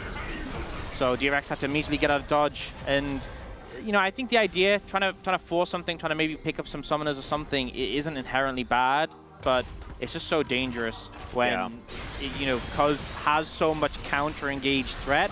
And if he's alive, you know, you only need like 2 or 3 people from Quantum Freaks alive for them to do Baron. Yeah. It's all right. Sponge thinking about launching his way out of the mist, but isn't going to be able to do so, at least to any effect.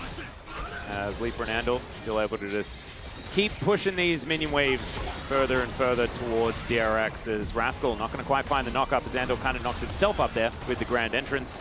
Bulldog dashing on in, looking for Satab, and the flash has to be employed to get himself out of there. Ulti not even invested. Oh, actually, yes, it was. Yeah. He just went boom. Atlas, you watched it with your own eyes. Oh. Arrow will connect, and Sponge is here. He flashes over the wall as Bulldog skates his way out. Can he actually fully escape? And the answer is yes. Zeri, everyone. It's one of those moments where it's sick arrow, and you feel like, hey, I can get that, I can follow up on this, but really you can't do enough to actually make the kill happen. So now you end up losing Sponge's flash as well as Satab's. Bulldog gets away, you lose mid-tier 2. It's hard to fault DRX for looking for these moments, but it's so hard to find the angle, and they're kind of just putting them deeper in the hole. Yeah, they're just sort of bleeding. I do respect DRX for going for it, but like you say, it's feeling like too little too late. As Teddy is still, you know, doing a really good job. He's ahead in farm, has been given a fair bit. As Quantum Freaks do like to give a fair bit towards Dudu as well. It's a decently even spread of farm for them just in general. But you can see Rascal has been given a few waves over towards Teddy, who now has an upgraded Kraken Slayer and an Infinity Edge. So in theory, the Ashe is starting to come online and do some damage. Will he be able to? That is the real question, because it's got one more for the Corki, I think, as well. Ooh, true. Yeah, level 15. So hands that one over. So 7,000 gold lead, massive, absolutely. But the ornaments, 3 of them coming out, will help a little bit. Yeah, Sponge not going to get locked up. Ooh, Cuz going to have to flash. That's a decent flash to have as well, as now Sponge in a little bit of trouble. Bulldog, these burst fires really starting to hurt as Rascal going to find the Bellows Breath. There's an ulti from Bulldog, just making sure that he keeps them low. Satab almost just dead incidentally, and Leap is able to lock that one up. Sponge also dead, and Bulldog still just frontlining into DRX. Extendo Beam not going to do it, but oh man, barely even a fight, and Kwangdong Freaks just walk away. They will be able to head over towards this Baron as well as pick up Soul Point. You could see them trying to precariously approach it like, hey, are we now strong enough? The answer is no. They get Cuz's flash, they get Dudu and Bulldogs too, but they get stomped in the fight. You could see Kwangdong Freaks almost doing a pincer movement to collapse in, and now Kwangdong Freaks will get Soul Point and the Baron, and they'll even moving down to secure this, provide some cover for Bulldog. Teddy actually looking to try and push on over. There's the Ram coming out. They're looking for Andal. They get a flash as the quickness goes down. Frost Shot not going to be enough to slow down the Rakan, and he makes his way out of there just fine. Yeah, we'll see a replay of the fight. So the stun actually hits from Sponge here. The ult follow-up is good, maybe a little late from Teddy. Wasn't layered. And then they're kind of fishing like, hey, we got a flash from Cuz. Maybe we can find an angle to get more. But you see the poke starts to come in this situation. They try to collapse on Andal quickly, and Bulldog immediately does so much damage here. And this is when the Jhin opens up and starts to become such a massive threat. When you are low, you are trying to disengage in the situation. Yeah. And now, I will say, Kwangdong Freaks down a lot of summoners, so maybe this is DRX's opportunity to find a pick, but the Scrying Orb comes out to deny them. If they let Kwangdong Freaks push with this Baron, they'll lose so much of their base, the game will probably just be over. They are at almost a 10,000 deficit. They need a miracle engage. They need someone like Cuz to overextend and to just blow him up on the back of an Ash Arrow. Yeah, it's looking less and less likely, as DRX, of course, not going to be out of the series just yet. Kwangdong Freaks just holding on here in game number 2. They'll have to do it again in game 3. Without side selection, kind of important, but still, this one is looking all but over. Grand Entrance going to connect onto Pleta there, who finally puts up the door, and Extendo Beam actually still going to cut through him. Of course, kind of ignores a lot of what Braum has to offer as Satab rotating over. It will be a 5v5. Let's see whether Rascal can find an angle. Sponge gets a stun onto Bulldog, and he just dies. Okay, Cuz going to be able to lock down that kill. Now Rascal trying to get himself out of there, and I think Bulldog's just a little bit too fair. The curtains are being called, and I think they are very realistically named in this particular game, as Bulldog does eventually go down, but he's traded for 3. That's when you know you're too far behind. I think it was the correct play from DRX, but they just didn't have the damage to base Bulldog, and they also just got one shot by Cuz's ult there. The damage nuked Sponge, so unfortunately too little too late for DRX. Their base is being threatened now. There's not much they can do to defend. It looks like it might just be going to game 3. It's looking like it. 2 inhibitors at least will be going down in unison here, as Teddy looking to clean up all of the mess that has been left behind. So we're going to check it out once again, and Bulldog, it looked like it was a good pick, but the dash to the side, the arrow missing. The ult from Pleta, I think he maybe should have led with ult instead of Q. Maybe that would have, if he hit the ult, then maybe Teddy's arrow connects, maybe would have been an instantaneous death. Still would have been difficult to navigate with the return counter-engage from Cuz, but you know, it was honestly a good play from Sponge. Like, going into the stealth, getting a stun on a Bulldog, not an easy thing to do, but yeah, just didn't quite layer the CC as well as last game, and honestly kind of goes back to the Braum. If that had been, obviously Leona was banned, but if that had been an engage pick like Leona, I think Bulldog certainly would have been dead there. I would agree. But it's also just feeling a little bit like DRX are too far behind to do anything at all in this game. 2 more ornaments to come out, but Rascal's been level 15 for a very long time. Just can't really find lanes to farm in. Leaper level 17. Bulldog max level right now. I mean, both of them 4 items now. These 80 carries are so strong. Cuz as well. Yeah, absolute monsters. Cuz picking up a Void Staff as item number 3, now has a full Morellonomicon done, and Sponge just fishing for these little stuns. Not quite able to find them. Dudu on a flank angle here, and you're afforded this. Just has free entry into the enemy base. Is Pleta going to get hit by that extendo? Looked like he was kind of out of range. Doesn't really matter too much. Lord Dom's now completed for Teddy. 4 items for the Ashe. Is it going to matter? That is the real question, as Arrow is just going to sail by, not quite with the accuracy that he had in game number 1 in this game. Sometimes you just got to hope that they're going to connect, as now Handel looks for that angle. Finds the knock up as the Ram does come down. Good double onto Bulldog and Cuz, but do they have enough? The Stranglethorns come through and Dudu, he has the Dominus and he's looking for Teddy. Teddy's still able to do a fair bit of work here, but the Ornn, it's going to go down first, and now it's the Bulldog show. They take down Satab, and Kwangdong Freaks, I think they're done with game number 2, and it's going to be the decider between them and DRX in game number 3. A much better look than the team that is still vying for that last spot in the playoffs. Kwangdong Freaks not going to go down without a fight here in this one, although they are going to leave DRX's base for now, even though it is kind of just in tatters. Yeah, Soul on the cards, triple inhib down. It's just a matter of finishing off the Nexus at this point. Kwangdong Freaks, after a shaky game 1 with the pressure on, managed to do basically everything they need now to win the game. I think DRX has struggled to be able to answer this one. And you see, once again, you know, the Ash Arrow unfortunately doesn't connect, but they actually get CC on a cousin Bulldog. But the follow-up just isn't there. The difference between game 1 and game 2, where when one bit of CC hits, they all hit, and this one where, you know, you get the ult from the Ornn, Pledef follows up with his ult, but the Stranglethorns comes down, and immediately you have to disengage. This situation's a little bit scrappy here, with both the Rakan and the Renekton going super deep, but Bulldog eventually comes up just to finish things off. And now, Ocean Soul in hand, and the base and tatters. Looks like they're going to wait for the Baron in 15 seconds, but DRX, they're going to have super minions pushing in. They want to make something happen now. Yeah, Endel's going to get taken down to about half health here, as Leaper could be in a little bit of trouble, but he calls the curtains, and in comes Bulldog! The flash out from Teddy is decent, but he is eviscerated by the Stranglethorns. Bulldog now should be able to take down Sponge, who does look for a bit of a reset, but this is all she wrote here for game number 2. Kwangdong Freaks just take them down. Rascal will be chased out by Leaper here momentarily, but I think the base is what we need to be looking at, as Leaper doesn't have his flash, so can't actually get over the wall. And yeah, Captive Audience goes into the brush. That's going to give some vision, and Rascal will be taken down. The Nexus will follow suit, 14-3. Kwangdong Freaks will smash them here in game number 2, 35 minutes, and DRX now get to have one last shot at redemption in game number 3. And I think Cuz and Bulldog, Cuz having a lot more agency this game, and Bulldog just playing the Zeri so much better than in that previous match. Really the two big globes for me from that game 1. But I think everyone obviously having a good performance.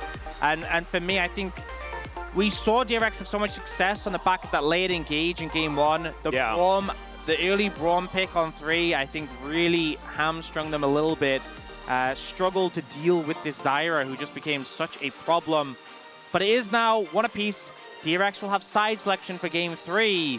And the pressure is still on Kwangdong Freaks. If they lose today, they are out of playoff contention. And even if they win, they are not locked. But it just drastically, well, I mean, 0, anything above 0 is a drastic increase in odds. Yeah, no, exactly right.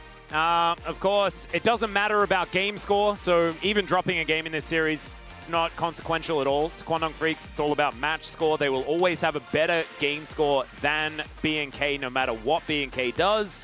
And therefore, as long as they equalize on that match score, things should be okay. A victory in the next game is what it hinges on, though. If Kwangdong Freaks cannot get to equality alongside BNK, then they are out of a hope for the playoffs. So, we are going to go to a short break. When we get back, the space is going to break down that game number 2.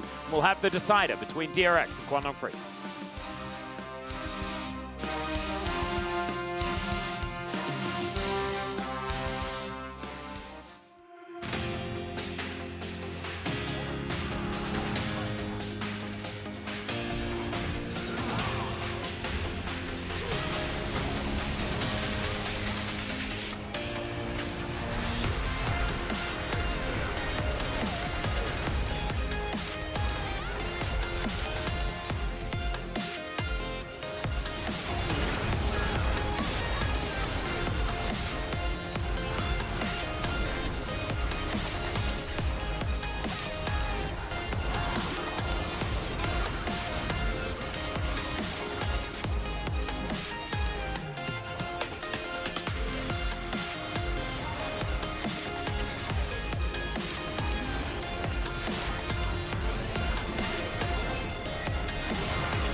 맞아.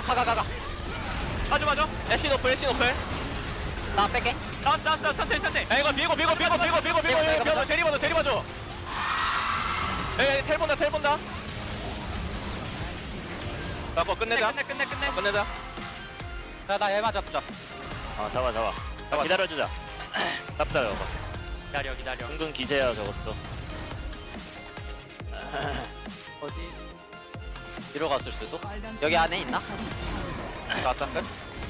나 CS 먹고 와. 식물 좀만. 나 CS 왕할래 나. 나 골드킹 해볼래. 나도 골드킹. 정글 최초 골드킹 없나? And see what DRX are going to be able to do on the blue side once again. It is probably going to be Nidalee Maokai and Yone Lilia. I think that those bans will probably stick around, but it's what happens after that that I'm really interested in, as Leona going to be the first adaptation. See, and it's still Cassante on blue. I'm not a huge fan of the Cassante ban. I actually think the compositions DRX has been playing, I think Zyra would have made more sense as a ban in this situation. Really just targeting Cuz completely. I'm not sure I'd be like Dudu's good in Cassante, don't get me wrong, but I think he can play into it, you know. It's not like this unbeatable pick. Yeah. With the Rumble ban, they will go for that Renekton first pick though, kind of matching what Quandon Freaks did. Now though, Quandon Freaks, you know, they have a really comfortable position because they get kind of picked top lane. They can also potentially pick up something for Bulldog on 3. You know, if DRX take Corki again, they can go Zeri, and they can get kind of pick support. So, you know, not sure this Renekton's worth it, and I think they should have denied the Zyra. I think it's going to make things difficult. Yeah. You know. Already for the Renekton, trying to get in against a Zyra with all the plans to strangle Thorns, just a pain. Yeah, I think first pick Renekton really does get very, very punished by the Zyra. And it wasn't something that DRX kind of looked at. The Ashe was left up and available, things like this. And so they went to that instead and were kind of punished. This could actually be Zyra Ashe for the Ashe denial if they don't want Teddy to get back on that champion once again. I almost guarantee that he's going to be picking up that champ if it is left up for him. But instead, the Poppy the consideration, and it's going to be locked in. It's a flex, you know, you can take it top into the Renekton, you can take it support. We've seen her have a lot of success there, but also, this is just painfully unfun for a Renekton, you know, off the bat. Now, they will go for the Lilia that has been left open, they will go for the Ashe as well, so still got a bit of that engage potential. Looks like Ashe Jhin is just going to be the trade-off throughout this entire series. And especially, it's now really dangerous because obviously the Poppy can play top into the Renekton, but you can kind of ban away some of the supports that would pair with the Ashe that aren't that are good into Poppy, and then leave open ones like Alistar can obviously have a bit of a rough time in a Poppy. You can really make sure Andal has a good matchup there. I will say though, DRX, you have the opportunity to ban away Zeri from Bulldog. Probably best to do that. As continuing to have a look here at what is going to be taken away, the Yasuo removed. Yeah, so I guess concerned about the other Wind Brother potentially into if they're going to go for a marksman mid. Maybe Bulldog expects the ban for the expects the Zeri ban and thinks he'll take Corki. And we've seen Yasuo picked a lot into the Corki. We'll have to see how that pans out. I'm a bit perplexed because I see no knockups on the side of DRX, so there's not a lot of Yasuo synergy that's sort of... Well, actually, if they picked Yasuo, then they would have the Yasuo knock. That is true. He can set it up for himself. That is definitely a thing. Presumably, probably would pick some knockups. No, but I think it's more about the lane match. We've seen, particularly if you're picking Corki, the Yasuo can actually have a lot of pressure on that lane once he gets Wind Wall. We've seen so many, like, putting the Wind Wall in front of the tower to deny the wave after clearing it out. It's quite a pain. We'll see if they opt to ban the Corki this situation, or they ban some supports away. They're going to ban the Rel. Yeah, denying that from Pleta. Yeah, so Alistar sort of the last bastion of engage. Alistar and a Poppy feel a bit bad.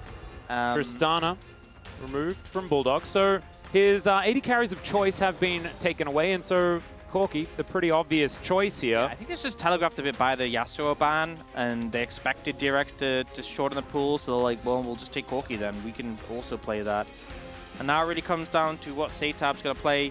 Looks like Han is going to be the pick for Pleta in this situation. That does not feel fantastic. You're going to get mangled by Zyra and Poppy, I'm going to be honest. Yeah. Oh, this! You know, Smolder mid lane. they were like, hey, look, Ornn wasn't enough late game for us. We need a little bit more late game. Lock in the Smolder. If it goes late, we have pretty powerful pick. And also, when it comes to following up on engages, the Smolder, the center of the ultimate, does so much damage late game. Yeah. So if an Ash Arrow hits and you ult on top of it, they will just get chunked. So we'll see how Satab can do with that into the Corki. Looking for an option for Pleta right now. They go for the Nautilus. I'm going to be honest, Nautilus also going to have a rough time into Zyra and Poppy, but real talk, I'm not sure if there's anything Pleta could pick that has Engage and wouldn't get mangled.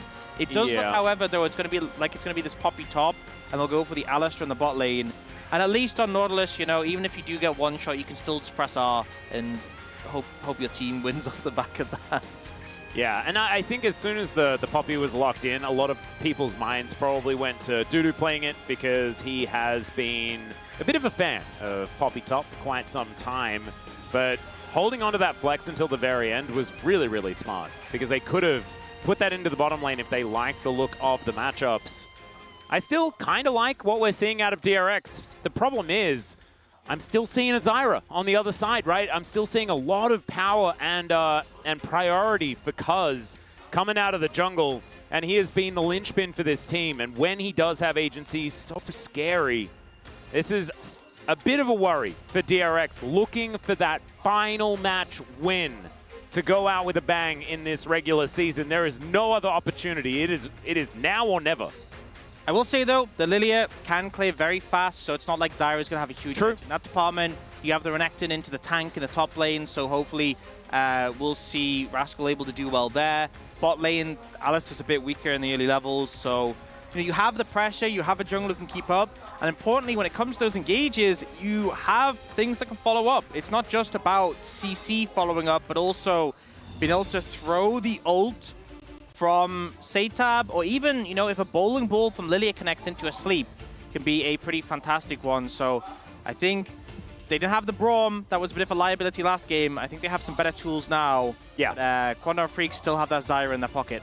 Certainly some more follow-up options here for DRX in this game. We'll see whether Cuz can do it again or whether it's DRX finding their first win as we jump onto the rift for Game 3.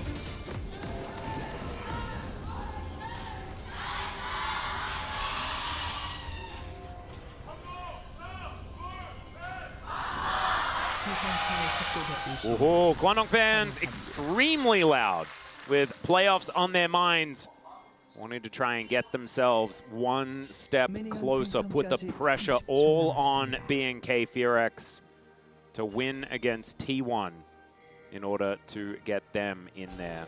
Otherwise, Guangdong Freaks, just the biggest T1 fans in the universe, hoping that they can pick up that win. Bit on the line, of course, for T1 as well.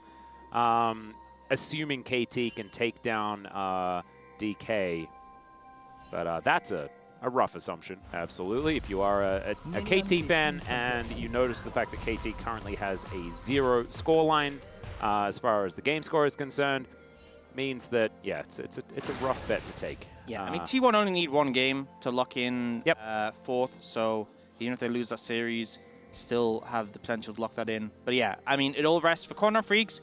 You do not want to lose this series and get knocked out of playoffs. You really still going to be... That's an early flash, and a lot of oohs coming from the Korean broadcast as well. I could hear those. Yeah.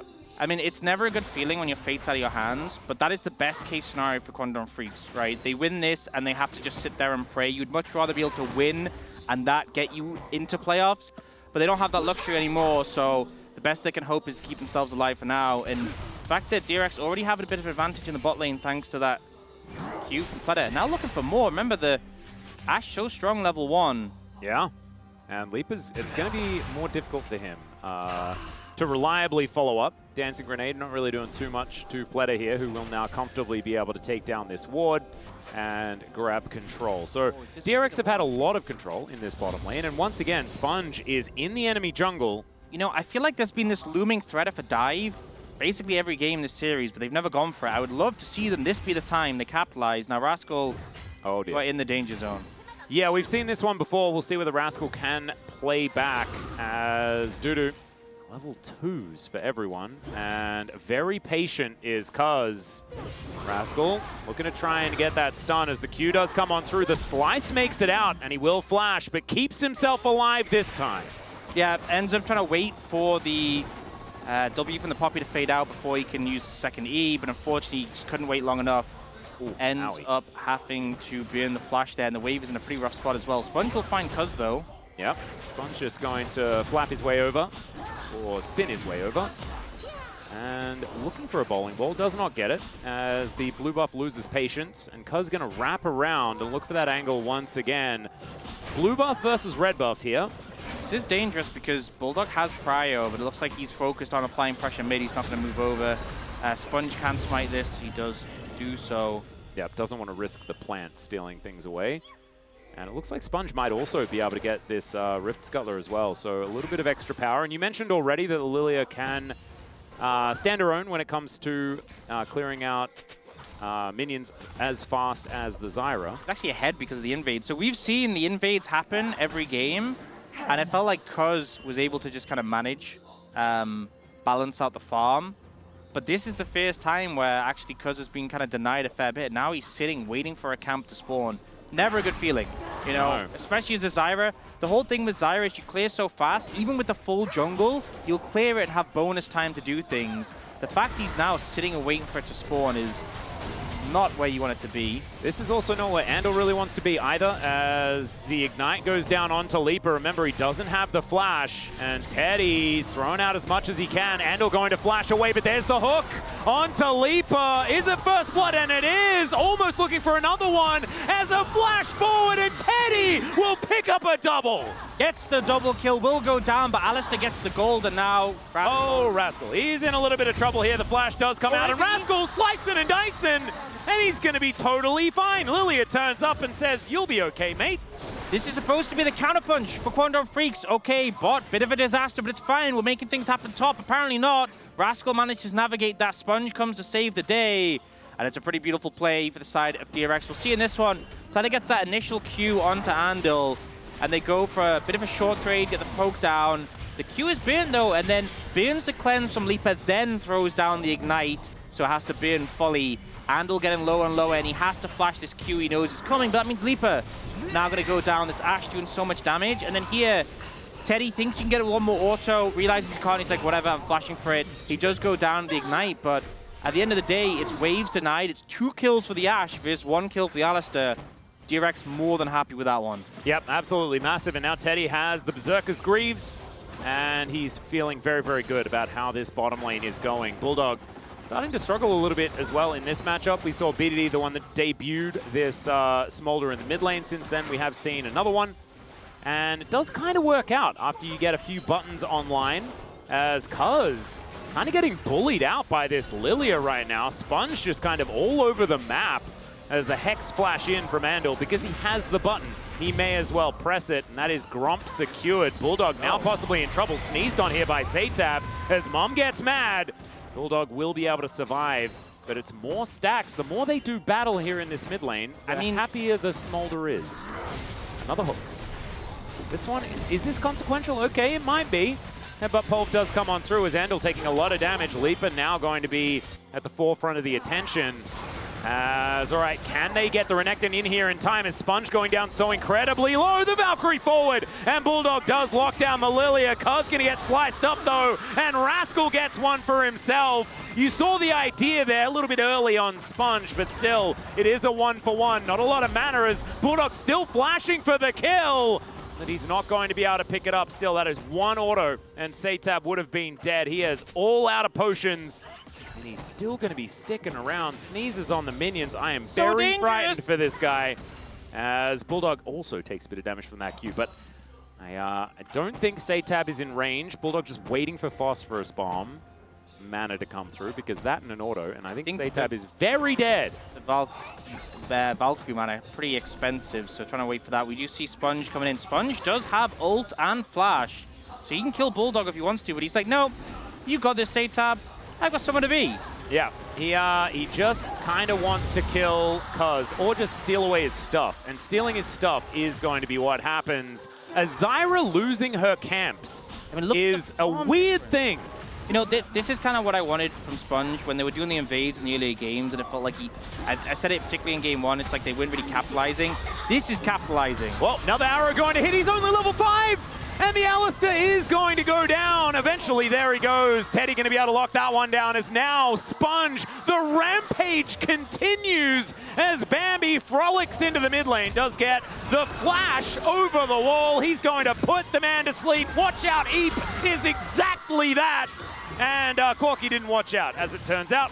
5-2 now for DRX. And what a glow up for Sponge. What a performance to deny Quantum Freak's playoffs. He has stepped up massively because he's trying to do these grubs, but Sponge is coming. Yep, the Hawkshot is going to spot him out. I think 1 is all he's going to be able to get, and maybe he is just dead. The flash comes forward. They do manage to get the Keeper's Verdict, but Dudu doesn't have the steadfast presence, so isn't able to keep the Zyra alive. The Dominus comes through from Rascal. Cole, the Meek, gets most of his health bar back. And Dudu, yeah, he was thinking about a heroic charge, but it just doesn't feel that heroic right now against this big crocodile. And I tell you, Cuz is feeling meek at the moment. 34 CS, 0, 2, and 1. He's always been the standout for this Quantum Freaks lineup. He's been so good in the jungle. Oh, Satan. You were right about the middle of the ultimate. Yeah, just a fair bit, and this is only early on. But yeah, Cuz has always been the standout for this roster, but he is being challenged this game with Quantum Freaks playoff hopes on the line. He is struggling. He is being dominated. I mean, it's 65-38.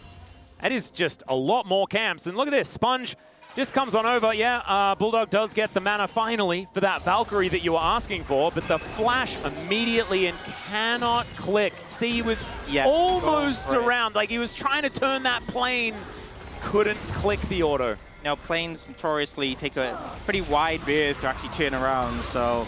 That flash was actually perfectly angled from Rascal as well to flash in range of an auto and out of range of a Grasping Roots. And you know, I think it was actually Sponge who picked up the kill there as well with the burn.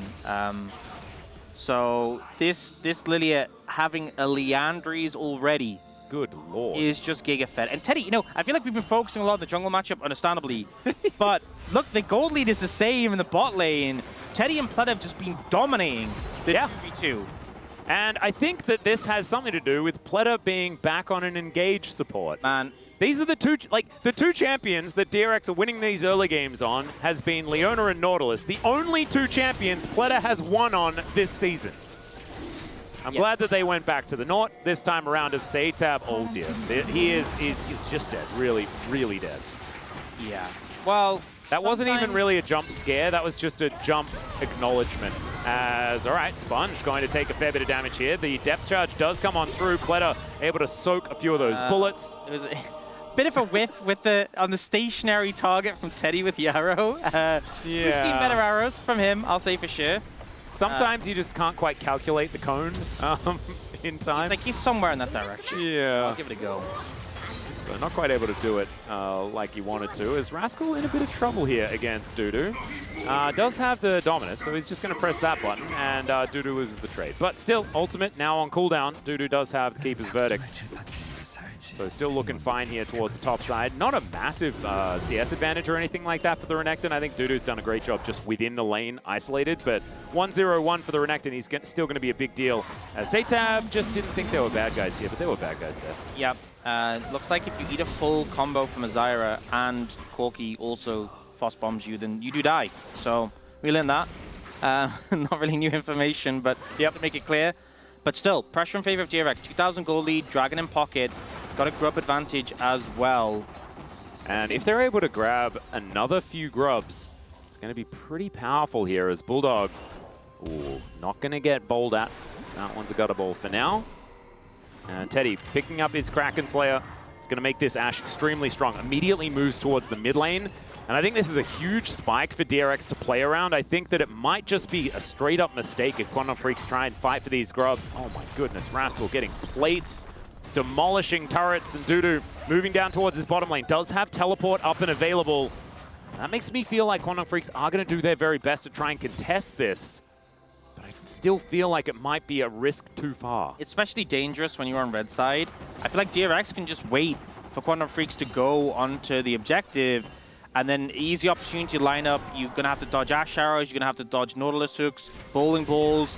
Any of these connect on a Cuz, and he's just immediately going to get wiped off the map. Well, Leaper now just trying to deal with Teddy as he pushes out this top wave. And Pleta just patrolling the area. And Rascal will be able to pick up this wave. So equalized as far as the teleports are concerned, as Dudu behind the turret down here with his Barmy Cinder burning up these creeps. I don't think Rascal's going to be too worried about it. He's just going to do the same thing. As Bulldog and Satab, it is going to be a wave advantage as Sponge does take down the first grub, but now the teleport comes in for the Renekton. Leaper can actually influence the fight from very long way away with that curtain call, but the arrow is going to connect onto Cuz. Curtains do get called, but Mum does too. And now the slicing and dicing will start. Cuz gets cut up first. Rascal now trying to deal with Dudu as it's a bloodbath in the pit. Bulldog trying to keep himself alive, but it's Satab that's stacking and killing here in the pit. Dudu trying to get himself out of there, and he will be successful, but not in the fight. It's just a wipe for DRX. And once again, Teddy, it's not even just the fact he hits the arrows, it's the fact he's always firing them through terrain. So from the perspective of the other person, you don't see them until it's way too late. It's so hard to deal with. Once again, a good lead off. I also have to praise Rascal there for sidestepping Dudu's ult. And this is kind of Quantum Freaks fall into the trap. The Zyra ends up sort of against this wall. You don't have directions to dodge into. The arrow I didn't even see the arrow, not gonna lie. Immediate follow-up, Pleta CC's Cuz and ults Bulldog. Bulldog has to flash away, but we see Cuz immediately taken down by Rascal. And then Bulldog, you've now flashed and Valkyried. You're in a pit with a low health Alistair. There's really just not much you can do in this situation. And we see Dudu and Leaper just run away, but another big win for DRX. 3,500 gold lead, and you look at the distribution across the board. It's not a situation where it's like, okay, we'll just kill Sponge. Sponge is fed, because Rascal's fed, Teddy's fed, Satab is Molder, so he will be an issue later no matter what. And it is looking disastrous for Quantum Freaks right now. They don't get a second chance. They don't get another opportunity. Their playoff lives rest on this singular game. You know, you can't be like, well, we'll just try again in the next series. We made some mistakes in the early game. It's no problem. They don't get a second chance. They have to give everything on this game. And already they are very far behind. Rift Herald going to be started up here as Bulldog taking a bit of damage here by Satab, who does just have to flap away. Because, of course, Corki in a straight-up 1v1 is going to be very, very deadly. Doesn't have his ult yet, but a lot of what we often see is like the weak side Smolder just ult the wave to clear it, but unfortunately it's not available. We'll be there for like a subsequent wave, but it looks like the tower's just going to be gone there. So good play from Quantum Freaks to punish there, but they will lose the Rift Herald in the mid lane. Yeah. Sorry, lose the Rift Herald, which I expect will be used in the mid lane. I think you were just getting a little bit ahead of yourself because I agree. I think Sponge is probably just going to throw this one down and try and lock up that turret. They should be able to also get the top outer as Dudu did decide to go back home. Yeah, especially as they can see them on the Dragon, but they're like, no, we want to make something happen. Bowling Ball? Bowling Ball will connect on the Leaper here as the Drake will go down, but now the engage has started. Andal with the ultimate, and that's the interrupt, and a massive knock-up from Pleta. Cuz is going to get eaten by the Dragon. It is a Chemtech Soul, but I don't care if you're distracted, Orcs, because I was too. A massive team fight once again for DRX. Second you put Pleta on a champion with agency, he just takes over games. Sponge, though, doing a fantastic job there as well, but they're just picking Quantum Freaks apart. We're going to see the tower go down. They might even get a tier 2. There's Smold on the bot lane as well. This could be... Doesn't look like it's going to be that triple tower take, but it will get another charge. And things are quickly getting worse and worse for the side of Quantum Freaks. Oh, man. This is the DRX that we were missing every single other game this round robin. Pleta burns the ult from the Alistair initially. Andal just combos Pleta, but the TP doesn't come. The triple knock-up Bowling Ball. Beautiful coming out from DRX. And honestly, I think Quantum Freaks just have to be happy they didn't lose more members, because that could have easily been like a triple kill, quadra kill on the back of that. Yeah. Secret Agent Pleta now, 006. I believe that's Sean Bean, Electrovellian from GoldenEye, being represented here by that scoreline. And I'm a big fan of that actor. I'm a big fan of Pleta in this game as well. He is playing exceptionally well. And we'll see whether he's going to have any more for us. Sponge, I mean, I feel like Sponge has had so many rough performances this season. Yeah. A lot of people look at him as potentially being one of the weaker points of the team. Because, you know, people do sing the praise of Teddy and Platter a lot, but Sponge in this game has really come alive. He's making us realize why Kwangdong Freaks were banning Lilia every single game. As now Platter finds a max range hook. Of course he does.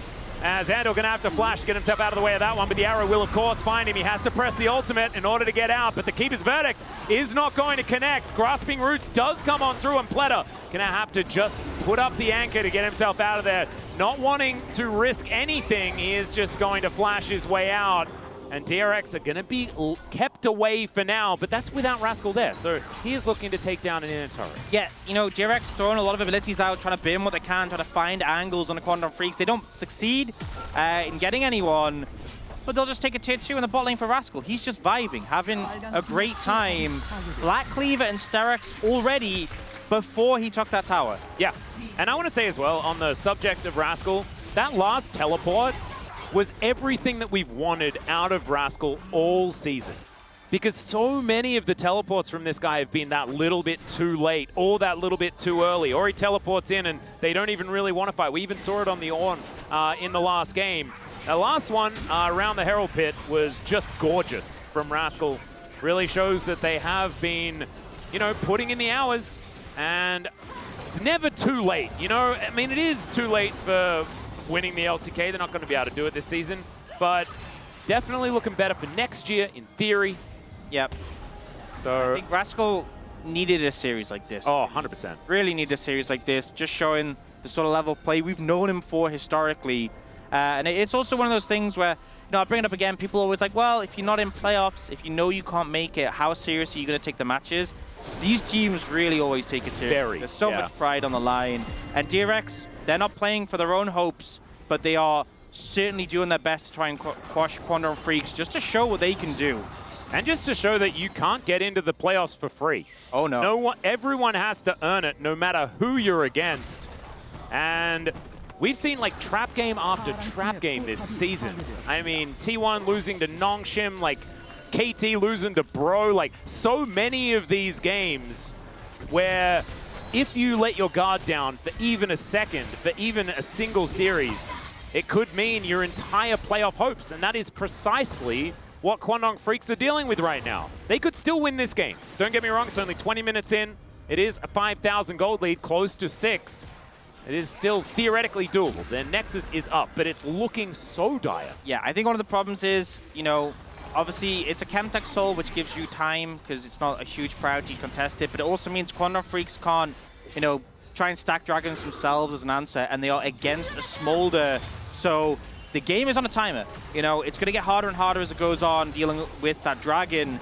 And as a result, Kwangdong Freaks, it's not a matter of waiting for a better opportunity. They're going to have to start trying to force some opportunities sooner rather than later.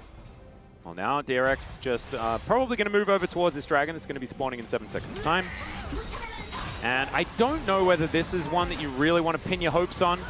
I think Satab looking to try and farm some more of these stacks without a chew. It's one of those things where, yeah, depth charge range does come on through, and Rascal rotating over at exactly the right time. Mom flies down. That's going to soften them up, but no big engage as the arrow will connect. But onto Andal, not really one that you want to be fighting. Lilting Lullaby still up and available. Satab just hit the spike. He's past 225 stacks already. He's a monster. And it's only 21 minutes into the game. My goodness, there's a flash forward from Dudu. The knockup on a Rascal is gigantic, but so is he. Oh God, this Renekton is so big, and now he's just having a party in the backline. Bulldog goes down, and Sponge is an absolute monster, spinning around doing donuts on Kwangdong Freaks right now as Leaper is burning. And he will be able to keep himself alive thanks to the fleet footwork. But DRX, they don't care about that. They're looking for a Baron. I think Kwangdong Freaks, they knew, like, time was running out. We have to try and make something happen. The dragon itself isn't a consequential thing, but we need to find a fight. There is a dragon that's consequential in this game, though. Oh, certainly is. Satab hitting that spike already is such a big threat. But I want to give credit to Rascal here because Dudu sees this angle, gets on top of Satab, and Rascal's like, I've got you, buddy. I'm here. I'll block the Jhin shots. I'll be the disruption. And then Satab can reposition, keep firing these shots over. We see Sponge come in with his big ult. Somewhere there is a Chronicler so incredibly proud of Sponge right now. And I can feel it. Like, he's sitting at home, the happiest version of Chronicler that you could ever imagine. Yeah, he's vibing. He's usually a viber, but he's definitely vibing. Oh, now. yeah. This is the most vibing that he's done in a really long time, since the last time a Challenger team won. Which is probably Nongshim, so it was quite recent. Since the last time a former Challenger jungler's looked good. Yeah, precisely. Satab, the cast curse is pretty powerful here. Oh god, he has to flash. Satab almost just kills Cuz 1v3, and now Rascal's looking to finish the job. I don't know whether it's necessarily going to work because Cuz is kind of kiting him out, and the Renekton's going to go down as well. DRX, I don't think conga lining one after the other is going to be the answer here, especially when you got a Baron to hold on to. I apologize, DRX fans, for everything that we just said in a positive manner towards DRX, and we will not mention it again, as the Rebel Baron power play is now equalized. Yeah, I think... Oh no, they get Sponge as well. He's got a big shutdown. Yeah, he's really fast. Oh.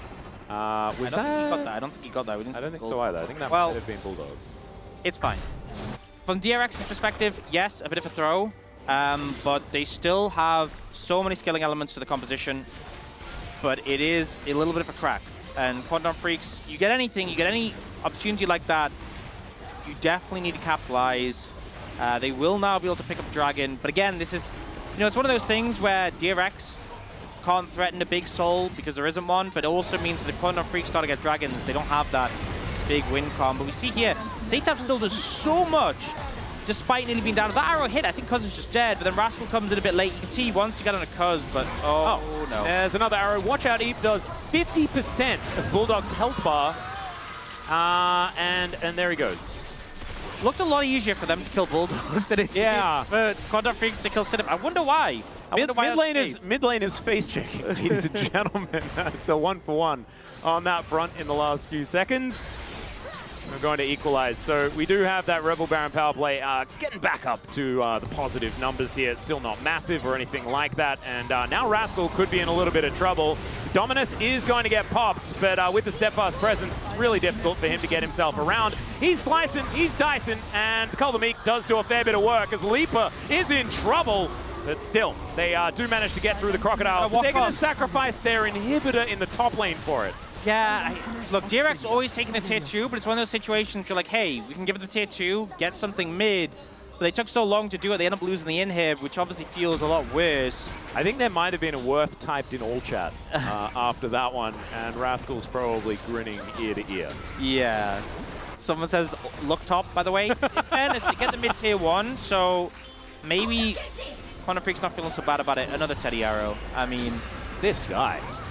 I think you're learning a lesson about not giving him the Ashe, but you're learning it too late because this is our last game of the season. No other team was doing it. Yeah. Quantum Freaks just didn't quite get the memo. The problem is, right, is that it's the Ashe, it's the Lilia as well, and I actually think that the Leona ban makes a fair bit of sense based on what we saw in game number 1. That's just a lot of things. Yeah. I mean, it also makes you think, because they have denied it, right?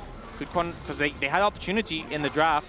They could have picked it up on their 1-2, but instead didn't, and are paying for it here. Obviously in game 2 they managed to deal with it, but still the value of this Ashe with the follow-up is big. Satab, 268 stacks. He is becoming extremely problematic. Yes. Thankfully he's in a side lane as Rascal now possibly caught out once again. Dominus up and available, and he is just going to set up the slice and dice onto Andal. He's going to have to flash forward to look for it. Doesn't actually headbutt Bold. Does come on in, and that is Leaper locking down the kill on the Croc, who holds on to his flash. Okay, they got him, and they shouldn't lose a bot inhib, so... Is this a Renekton for inhibitor once again situation? Not quite. They got him a bit faster. Satab's going to TP out of this situation. Yeah, so I'm not going to sit here and say that Renekton continuously dying is meaningless. It definitely is good for Quantum Freaks to find in these picks, but you know, it's good, but it's still, they're getting kills. They're not really translating too much off it. I think getting the mid-tier 1 was a big thing that they got before this kill. But yeah, Rascal definitely just leading the charge a bit with his body and regretting it significantly. Yeah, not exactly the greatest look. That's okay, Rascal going to be up again in 1 second's time. Does have teleport to get himself back onto the map if he needs it. But you can see a bit of a stagnation on the gold advantage, which ticked up towards 8.7k at its apex. That's it's a pretty large lead for sub 30 minutes. And DRX now just looking for this next Baron. Feels like theirs only just wore off, but it's going to be coming up in 30 seconds time. The Drake pretty much forgotten right now, as Hextech not something that we see a lot of teams really fighting for. Chemtech. Sorry, Chemtech. Yeah, you said Hextech. Hextech is one that you would be fighting for. Yeah. That's a big one. Baron up to Apologies. 20 seconds, and it's difficult to approach. I mean, you have Dudu, who's just picked up Jackshow, and you have Andal, who's quite tanky. They need to try and find a way in. But you see some TP wood angles. Maybe Dudu, if he can find a way to come in from the flank, could be something. But it is difficult. Yeah, Andal does at least get some control of this brush over here, but everything else is looking very, very dark. And there's one of the scrying orbs down. They still have Leapers up and available if they do want to check out this Baron pit. As Rascal, Spear of Sojin now in his back pocket. This is a battle croc as he's making his way back out of base. The bounties are set up though, and there is that final Scryer's orb to go down here. Control wood into the back of the pit, but you can see DRX. They just kind of wanted to man this Baron. And Pleta is going to set up a bit of a tank for it. Cuz is going to be there as Grasping Roots does come on through. Pleta very tanky here. With the Megacon on the other side and also playing into a Zyra, it's very hard to go over that wall yourself and like deny Cuz, just because you'll get Strangled Thorns, you get Poppy Slammed, all sorts. So they're just trying to see if they can burn resources, maybe get Dudu's teleport. They aren't able to. So they'll go for a reset, look towards the Dragon, likely pick that one up. The Chemtech Dragon, not the Dragon in the mid lane. Yep. But yeah, I think DRX, they know they're in a position of strength here. Don't need to do anything crazy right now. And they can just keep farming up. It will be a very slow eld if we get to that point. But they'll just stack up the dragons in the meantime regardless. Yep. They'll stack up at least one of the dragons. That is absolutely for sure. Who is behind about 50 CS, but it feels like it doesn't really matter too much. As a bit of a battle for the mid lane priority, but the Drake is still just going down for free. As we can see, Bowling Ball is going to sail by, just to remind everyone that Lilia does exist. The Baron, Dragon will be secure. The Chemtech one, not the Hextech one. It's the tech at the end that really gets me. Yeah. And I'd prefer to be saying Hextech, let's be honest. Chemtech is just a little bit less interesting. Okay, here's a bit of a wraparound from Andal. He's on vision pretty early in this one as the flash out from Teddy gets him into a decent position, but can't say the same for Pleta. Mom comes down. Arrow is going to go wide this time, though. And Bulldog is able to keep himself alive. DRX showing a few cracks in the armor right now. Is this enough? They're trying to bait them into the Baron area to make something happen. You can see Bulldog going for the recall, the TP in. I think they're saying, look, we only took out the support, but this might be the best shot we're going to get. We've got to make it happen. Yeah, Sponge is still very, very scary, but 4 versus 5, this is a very, very dangerous option. Still, you got to throw a Hail Mary if you're this far behind, and there's the Headbutt Pulverize. It's going to connect onto the Renekton. There's Andal trying to take matters into his own hands. The curtain's being called there, and Sponge will be able to tank it up as the Baron's still going here. And it looks like they're just going to have to give it up exactly, and Quandong Freaks, against the flow of the game, will be able to take Baron number 2. Incrementally getting closer and closer, finding angles, and now the Baron in pocket. Suddenly, Quandong Freaks, it feels like they've come alive in this one, given an opportunity. Satab going to continue farming. I think someone reminded them that you don't have a chance of playoffs if you don't win this series. Yeah, you don't get a second opportunity, so they find an angle, they manage to get this great pick onto Pleta. Andal doing a fantastic job. Right as Pleta goes in, he comes through. Pleta probably could have flashed the headbutt, but ends up holding off, goes down. And fortunately, the arrow doesn't connect on a Bulldog, so good moves there. And now Teddy should be able to get away. Yeah, spots out Andal there with the Scry's Orb. And so now, the Baron is on the Quandong Freaks. We're going to see what they can do with it. No more bounties up and available. They actually dissipated almost as soon as that Baron went down. So unfortunately not going to be able to get the maximum. And there is still like, this is still DRX's game to lose, even though there is a Baron. But we'll see what Quandong Freaks can actually do with this map control that they're going to be able to eke out for themselves. The equalization of dragons means that there's no sort of soul to be set up from this one. Still, DRX on the defense. See what they can actually save here. As their counter siege, not exactly the greatest. Not a massive amount of range necessarily for effective damage, outside of, I guess, Satab pressing Q on things. Yeah, he can just spam Q on the wave, which is pretty effective, but it does take a while still to cut through them. See Rascal just holding mid here against Dudu. Yeah. Power is getting lower and lower, though. They do manage to get towards the souped-up Siege Minion, but it's already done a heck of a lot of work. As you can see here, this inner turret in a lot of trouble. The top lane is well and truly in Quantum Freaks' side of the map, and that is going to be the inner turret falling in the mid lane. Dudu possibly in trouble as Steadfast Presence comes down. The dice is going to be interrupted, but not the hook, and the depth charge is going to deny any follow-up from Bulldog. Mom gets angry, Handle going down low, and Rascal continuing to wrap around, looking for these angles. And Sponge is so fast, and he's out very, very quickly as well. He's fast and squishy. Yeah, Bulldog very dangerous still, and it feels like this game, you know, for something that seemed like a sure done deal, Quantum Freaks really posing so much threat right now. They managed to burn through the Poppy to that, but we end up in a situation where it just can't do much more than this. You'll see the follow-up from Pleta right after the Steadfast Presence is gone.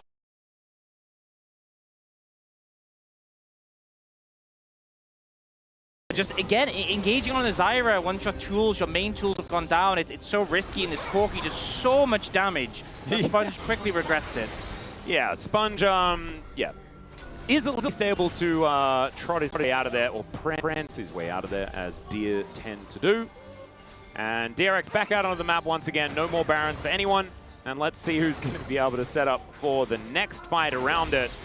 As 4 items complete for both of our AD carries, even the one in the mid lane on the side of the Quantum Freaks. Satab still yet to put his Leandries together, which will mean that the burn is just going to be very, very difficult to deal with. Interesting, he's going for the Leandries now instead of the Rapid Fire. I feel like the Rapid Fire, just to get the extra range on those Qs, could have been a bit more higher value here.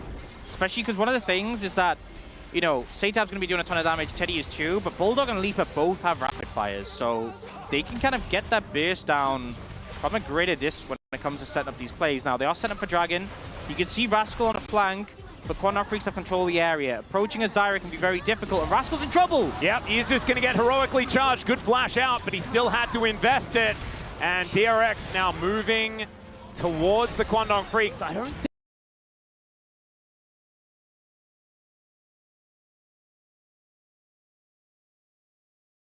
as he gets his health bar back in again.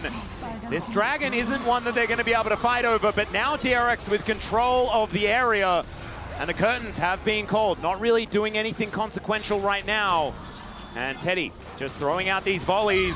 Bulldog possibly in trouble, is immediately going to get out of there. The depth charge is going to come through, and Mom just comes down and cooks him. The Corki is dead once again as a True does rain on over, and Andil, he gets back in there, I think realizes that he's probably just definitely dead. This could be it! And Leaper! Oh god, this Dragon just does so much. Still Dudu is able to kill Teddy on the back end of the fight. Kinda massive there as a flash forward from Sponge. He has to go golden, the hook comes on through as Rascal, everyone just trying to pile in enough damage onto Dudu, who's so incredibly tanky. I think they're going to need Satab if they want to kill him, and I think that they might be able to do so. The heroic charge over the wall is fantastic. And there it is. DRX do manage to take him down finally, and they win out in the fight. But it takes long enough time that I don't think DRX can really capitalize on it. They will be able to look towards getting Baron control, but Dudu will be up in time with teleport. A very scrappy end of the fight. You'll see here, Pleta manages to find an angle. Teddy gets the ult. The cleanse comes through, but Pleta follows up. Mom does the final job, and then here Cuz again with a big Stranglethorns to kind of delay DRX, but it doesn't end up being enough this time. Teddy sees blood in the water, chases down Andal.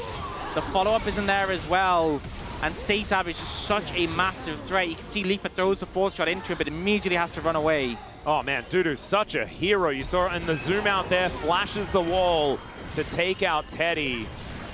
And then it is an absolute cacophony. Like this guy's Poppy has always been really good, and he's so incredibly tanky this game. I feel like it's creating the most problems for DRX this time around. And thankfully, we're able to blow up Bulldog before the fight even had a chance to honestly start. Yeah, I mean, we do not have the Leandries from Satab, so his damage is really, really kicking up at this point. Ow. Yeah, there's Bane starting to hit. Ow. Remember, look at the summoners on the side of Freaks. He's at 50%.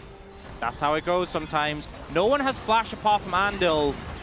All right, Pleta also in trouble as Bulldog is very dangerous himself. The curtains are being called as Pleta, he can't afford to tank too many more of these shots as Rascal takes one of them, Mum gets mad, and Leaper, he might just have to go home. It's so hard to deal with because even when you feel like you're making a good play for Quandong Freaks, if Satab fires a big ult back in return, you can just decimate half your team. So threatening. Pleta's gonna heal up with the Warmogs. Yeah. Or if the ball and ball lands, you're always in such a precarious position. It's on a knife's edge. Quandong Freaks need this win if they want to make it to playoffs. Do or die at this moment. Yep, and if Rascal wants to get a match win in this season, they need to take this game as well. DRX, I mean, at least with Frog, they were able to get a couple. Oh, look at Dudu. Not too many, and Dudu on that flank angle, but walks towards this control ward, spots it out with that sweeper. Isn't actually able to clear it or anything like that, but knows that he's been spotted on the flank. Quandong Freaks with so much vision control around this Baron. They do so much damage to it as well. You can see that control ward inside the pit. That's going to be removed, and now everything just goes dark. DRX face checking right now. So many control wards in here, so much to get through. As Leaper back at full health as he's walked back from base. See Andil looking. He's the one with flash. He's trying to find angles. Yep, there's the pulverize. It's going to connect onto two. The slice comes forward as Sponge is looking to try and dance around this fight. Can put them to sleep as the arrow is immediately cleansed once again. Rascal goes down and Satab wasn't even there for this one. As Quandong Freaks, I think realizing that a Nexus for Baron trade isn't one that they can really do, and they are just going to be able to take this one down. It's just that one pick, and they get their second Baron. Yep, they managed to find the angles. It looks so precarious, but Satab was on the reset, and Rascal gets caught out.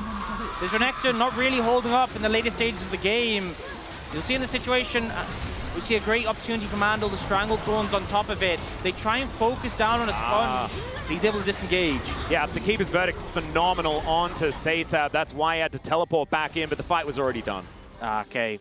Yeah, the ult coming out from Dudu pretty big there. Didn't see that one first time round, but yeah, pretty fantastic. And showing the value of the Poppy in these late game situations. Oh my god, that bin. Yeah, my goodness. You just have a lot of sustain. Still looking for a few more here. So Baroned up minions, not really a big deal, I guess. That's the thing, as they're approaching full build, Teddy is full build already. It's Satab who's just getting stronger and stronger. It is going to potentially be sold for Quandong Freaks if they can get this dragon. It is only a Chemtech though, not the end of the world if DRX give it up. Yeah, they don't necessarily have to give everything for this, but still, a soul will be big. And getting more healing, more shielding, certainly going to be valuable here. I don't really see a Morellonomicon or anything like that. It's Lord of Arms that Teddy went for as well. As Bulldog looking to get rid of Rascal. Look at Andil, he's got flash. Yep, he's on a control ward, so they know exactly where he is. As Satab inside the pit right now. There's a pulverize, but it's not the biggest. It is going to be the secure there for Sponge, and now the curtains have been called. Mom gets gigantic crocodile gets into the back line. Bulldog trying to kite it out, but of course the anchor is going to land. And there is Rascal securing it. Still, Leaper, can you actually be the hero? Can he find it? 280 carries against one. And I don't know whether Leaper likes these odds. Flap, flap, and oh god, this small dragon is actually much larger. The crocodile is dead, so at least he takes him down. But Satab and Teddy are now going to get to work on the base. And this should be enough, because it's going to be up in 25. Andil is up in 15. It's no longer a question if can they defend. They have to just do everything they can. Andil has to buy time. The 80 carries looking to end this game, and Quandong Freaks playoff chances.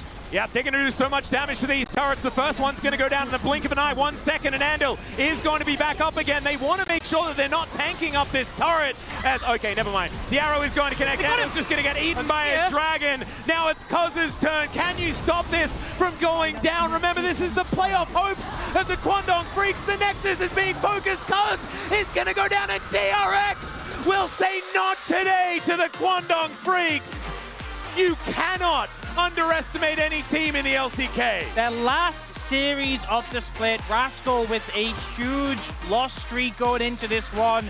No stakes for them. You know, no playoffs to play for. They deny Quandong Freaks. They refuse to go down quietly, and they get a massive win just to prove that they can. Yep.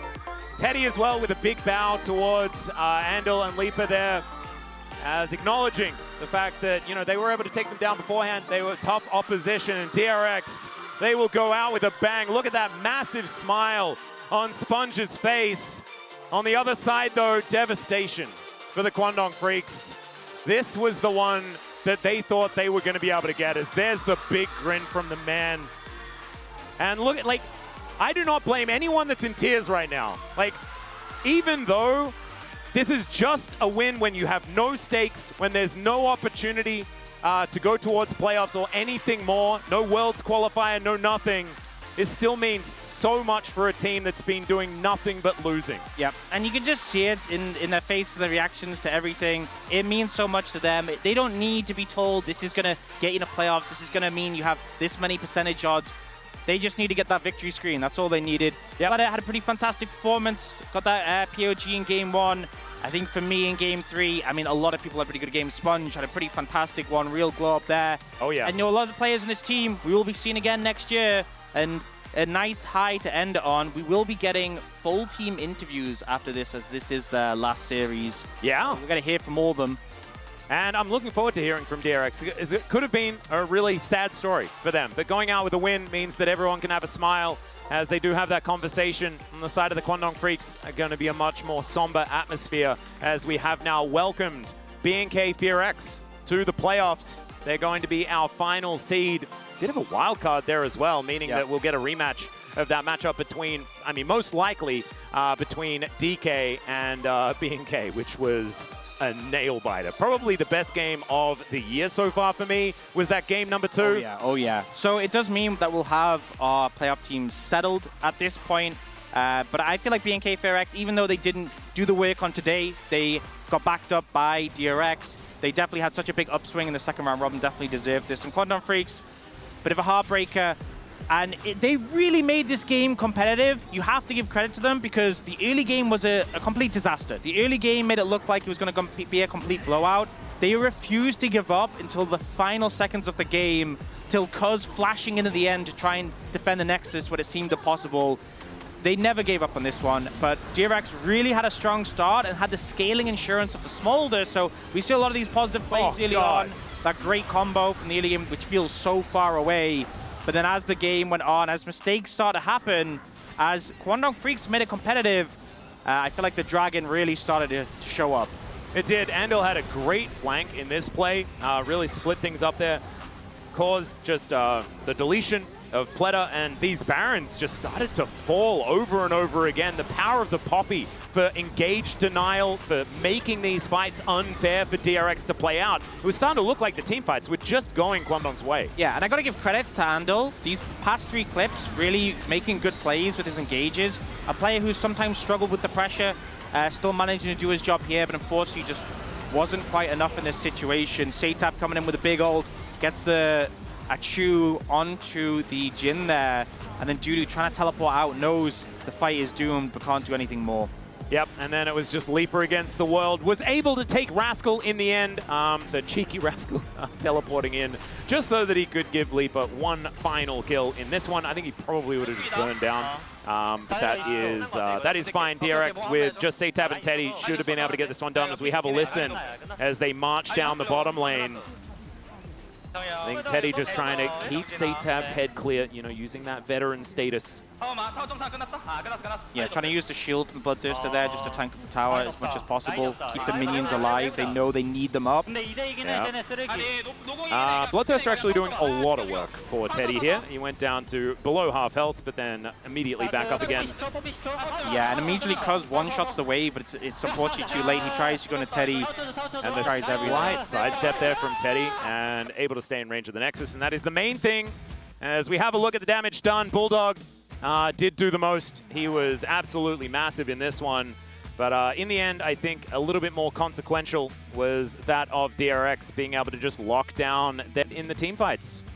Was really, like, honestly, was just a great series from DRX. And I don't think the Kwangdong Freaks were quite expecting the step up in performance that DRX showed today. Yeah, and I think if this hadn't been Kwangdong Freaks' playoff chance on the line, we just had great series, both teams played well, you know, just it was a really fun one to watch, but just the fact that they missed out, you can tell this is going to weigh so heavily on them. It's really sad because, you know, this team has had some fantastic highs, and I think Cuz in particular had a rough game 3, but is a player who has really stood out on this roster, so I hope he doesn't weigh that on himself too heavily, because I think he obviously had a rough early game, but did his best throughout.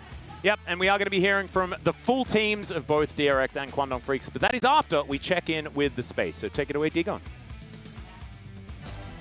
Thank you very much, guys. This is Ji-sun for the post-match interview joined by the entire team. First off, I want to have a chat with the DRX players, the winner of today's match. We are here joined by Rascal, Frog, Sponge, Satap, Yehu, Teddy, and Pleta. Congratulations on the win, guys. So Rascal, you have completed all of the matches of 2024 season. How did you approach today's final game? This summer, I have not achieved a single victory, so I really wanted to get a win today. I mean, the previous match and the one before, I was expecting at least 1 or 2 game wins, but I lost again. So I was having a little hope for winning today, and then thankfully my teammates were stepping up for me, and we finally won. I'm so happy.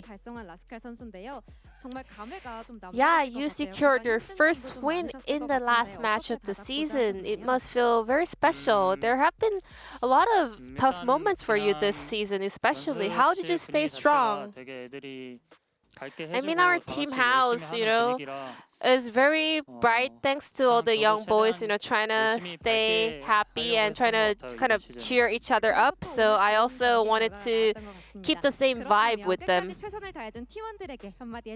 Then please say, is there anything you want to say to your teammates who gave their best until the very end?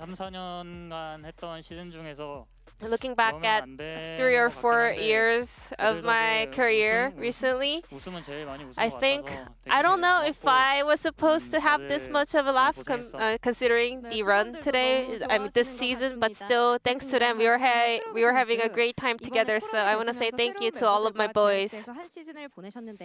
And Frog, you were called up and spent the season with DRX as a new member. What kind of experience was this summer for you? Thanks to having Rascal, a very experienced veteran on the top lane, I was able to learn so much in-game and also outside of the game because he also gave me so many life lessons. And based on this experience, what kind of performance would you like to show in the future? Based on the lessons that I learned from Rascal, the great player, I want to make sure that I can come back stronger next year. Now, Sponge. So last spring season was the first season that you performed in the LCK, and this is your second one. How did you look back at it? It was definitely a big honor for me to be part of this league, and thanks to, you know, the great members, I was able to learn so much about the game and also about life as a whole. So regardless of the results, I think just this year as a whole would be a kind of a very valuable year for me. And Sponge, so you had such a deep champion pool throughout the season, and today you also played Lilia. So you played a total of 16 champions, the most among all of the LCK junglers. What's the secret to having such a wide champion pool? Well, in fact, I was not aware that I was picking a lot of different champions. You know, there's not a secret behind this. You just gotta practice many different champions. And lastly, anything you want to say to all the DRX fans? Thank you for your support throughout the season and also today. I hope I can come back with a better performance next season. Now, Setap. So you were playing for the team at the latter half of the summer season and showed great performance. How do you feel about ending with a win? I mean, in Game 3, we were very leading the game, and then there was a one big throw, but thanks to my teammates, we were able to still win the game. You must have had a lot of experience earned this summer. So is there one area where you were able to grow up a lot? I want to say mentality, you know. Also, my performance. I think I got a lot of takeaways from both CL and the LCK. Now, a lot of Korean fans are calling me as the Mr. Tap Tap. So, anything you want to say to all the fans out there? I really wanted to get a win today. You know, I just wanted to show my fans that we can also win. So I'm very relieved that we managed to pull it off. Thank you so much for your support. It's been a great help for us. Now, Yehu, as the mid laner of DRX, you were having a lot of long time on the main roster for the season. How do you look back at it? I just want to be helpful for the team, so I played a lot of screams. We tried to have a lot of communications as well, but sadly, I was not able to play as well on stage, so I think I left a lot to be desired. Then, is there anything you want to say to all the people that has been cheering for you and will cheer for you in the future? I have always appreciated the amount of support and love coming from the fans, so one day I hope I can repay all of the love and support back to my fans. Teddy, in Game 3, you won a POG on Ashe, and you are closing out the summer season with a victory. How do you feel? At least, you know, we get to end the year and the season with a win, and I even got a POG. It feels amazing.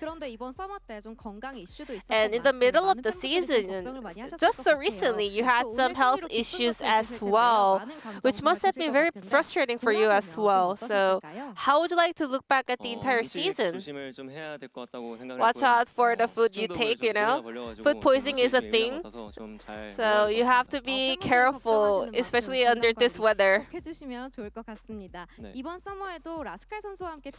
with you and Rascal, we're able to kind of lead the team as the oldest member. So anything you want to say to all the young boys on your team? I think we had a fantastic time together throughout the year. We all worked so hard. We were giving out our all, so no regrets left behind. I think I will kind of always remember this year that we spent together. And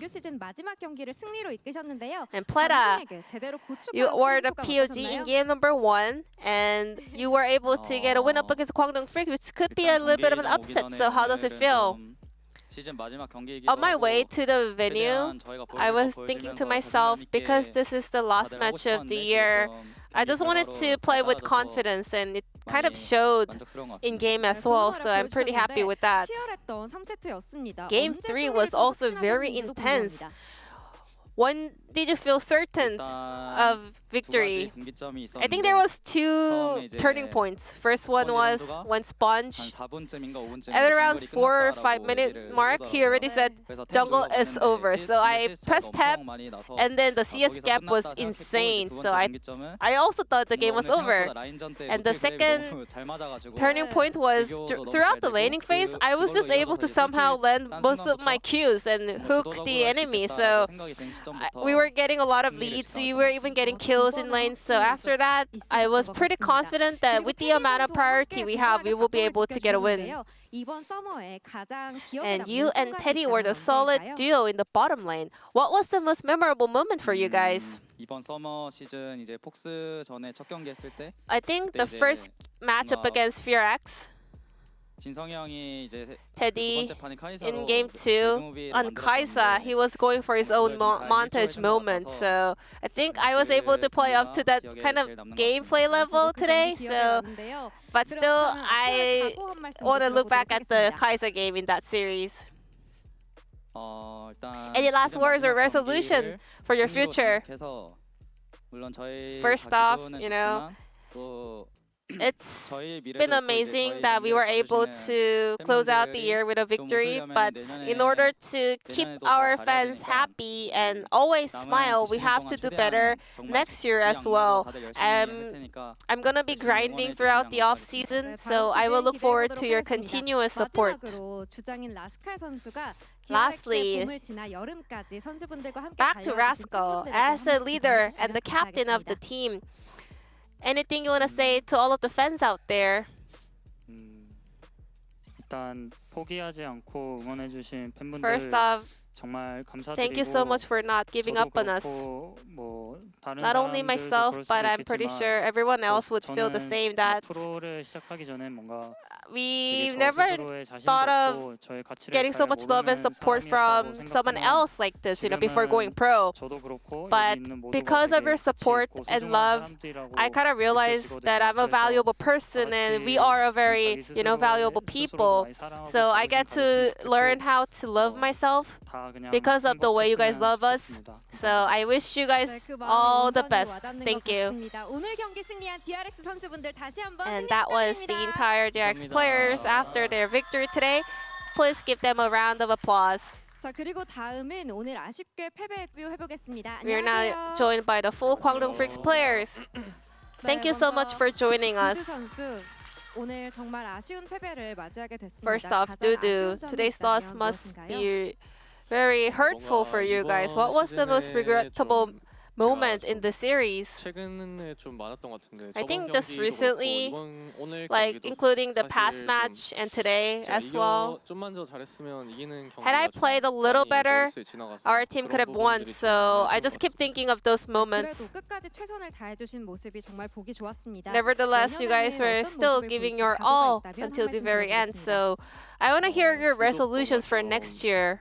아쉬운 부분이 많이 생각이 들어서 이번 I just cannot stop thinking about 많이 생각하면서 what I left to be 되돌아보고 desired. 좀 So 고쳐서 I'm just gonna look back at my own 발전해서 performance 다음 this 시즌에 season and 돌아오도록 try 하겠습니다. to come 네, back 다음 시즌의 stronger 두두 선수 저도 함께 on those 응원하도록 하겠습니다. aspects. 커즈 선수 마지막 경기까지 고생 정말 많으셨습니다. And cause you have worked so hard until the very last match. Looking back, how was the summer regular season for you? 돌아보면서 저희가 Well, looking back at it, 힘든 I 날도 think 많았고 Kwangdong 기쁜 Freaks, 날도 we had a lot of 많았는데 ups and downs. 팬분들에게 감사하다고 I am very, very grateful for the fans because when we are not doing great, 힘듦을 they still 덜어주시게 support 되고 us and share, 제가 기쁠 때는 share the 계속 hard time together.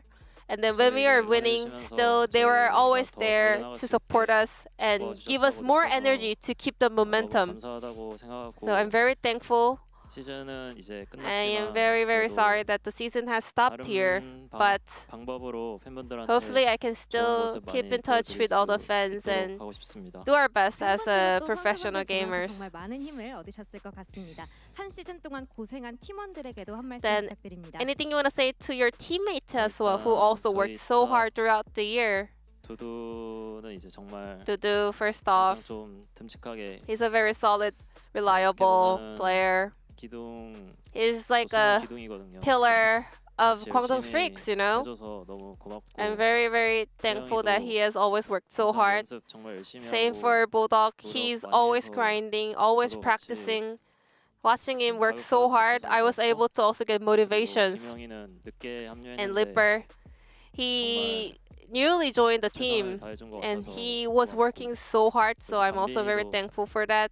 항상 And also Andil, 전략적인 면에서 너무 좋다고 생각해서 his macro plays and map plays are so on 팀원들한테 point. 고맙다고 얘기하고 싶고 So I 또 just want to say thank you to 사무분들이나 everyone, 코치 including 감독님에게도 everyone who 정말 worked for Kwangdong Freaks and 감사하다고 coaching 전하고 staffs. 싶습니다. So 팀원분들도 yeah, 커즈 I'm very 선수에게 grateful 똑같이 for all the 고맙다는 people 생각을 around 되실 것 Kwangdong Freaks. 같습니다. 불독 선수 최근 경기마다 사실 Now, POG를 받기도 Bulldog, 하셨고요. 좋은 모습 every 정말 time 많이 recently you have 보여주셨거든요. received 돌아보면 multiple 어떠셨나요? POGs and showed very, very impressive performance throughout the season. Well, it's very unfortunate that I was able to kind of get back on the track in the very end of the season, so that's a big bummer. And I just keep thinking of every matches that happened in round 1 and round 2, like the FearX match, the Bro match. I left so much to be desired. 이런 말씀을 해주셨는데 그래도 정말 고생 But still, 많으셨습니다. 끝까지 you and your 응원해주신 team worked 팬분들에게 so 한 말씀 hard this year, 부탁드립니다. so anything you want to say to all the Kwangdong fans? 마지막 경기까지 찾아와서 응원해 주시는 분들 I'm so grateful to see the fans coming to support us in the very last match as well. 네, 감사하다고 Thank you. 이렇게 말씀 전해주셨습니다. 그리고 리퍼 선수 이번 Now 서머에 moving on to 데뷔하셨는데요. Lipper. This summer 데뷔하기까지도 season 정말 marked 많은 your 고민들을 debut. 하셨던 걸로 알고 있습니다. And 본인의 we all 데뷔 know that 시즌 you had many 돌아보면 thoughts and 어떠셨나요? concerns leading up to it. So how do you feel looking back at your debut season? 데이터가 많이 없어서 So I just joined 처음에 너무 미안했는데 this summer season, so I didn't have much information or data. So I was feeling very sorry for my team who had to play alongside with me. But in the later half of the season, I finally got a grasp of it, and I kind of fully warmed up and adjusted to LCK. But it's a big bummer that I decided to join starting summer season. You know, I wish I just joined on the spring season, and I want to say thank you to the teammates who always waited for me. 팬분들도 리퍼 선수의 다음을 더 기대하실 것 같습니다. 리퍼 선수의 첫 시즌을 Then, 응원해 주신 Lipper, 팬분들에게 한마디 부탁드립니다. Anything you want to say to the fans who get to know you starting 인터넷 this 방송을 season? 안 보시는 그냥 LCK만 I 보시는 think 팬분들은 most of the LCK fans who doesn't really watch other streamers 발갑지 are not 않다고 familiar 생각할 with 수도 me, or 있는데 they were, 그래도 yeah, they were kind 항상 of feeling 지거나 이겼을 때 unfamiliar with me when I first support joined the LCK, but ever since I started playing, I could feel so much support and love coming from the fans. So I'm very grateful. And if I get another chance, I wanna come back better and come back with a stronger form. 선수에게 데뷔 1주년이기도 했던 이번 And 서버였는데요. Andil, this summer marked your first year anniversary since your debut. How do you feel after finishing the last match of the regular season? You know, there were a lot of ups and downs, and we let our fans down so many times. Same. I also feel sorry for my team. I wish I played better, but it didn't really work out well. So it's a super disappointing season for myself, but I want to keep working hard in order to get rid of my weaknesses and come back stronger. And lastly, Andil, please share your resolution for the future. I think as a professional player, you have to take care of yourself, you know, your performance, your kind of condition, your health. I hope that none of this repeats next year. Finally, as the captain of Kwangdong Freaks, Cuz, anything you want to say to wrap up this interview? This summer and also the spring season, you guys are always supporting me, so I'm very, very grateful. And that is everything I want to say to the fans. Thank you so much, everyone. Once again, please give a big round of applause to the Kwangdong Freaks players who gave their all until the very last match. And this will be the end of the post-match interview, and back to the space. Thank you.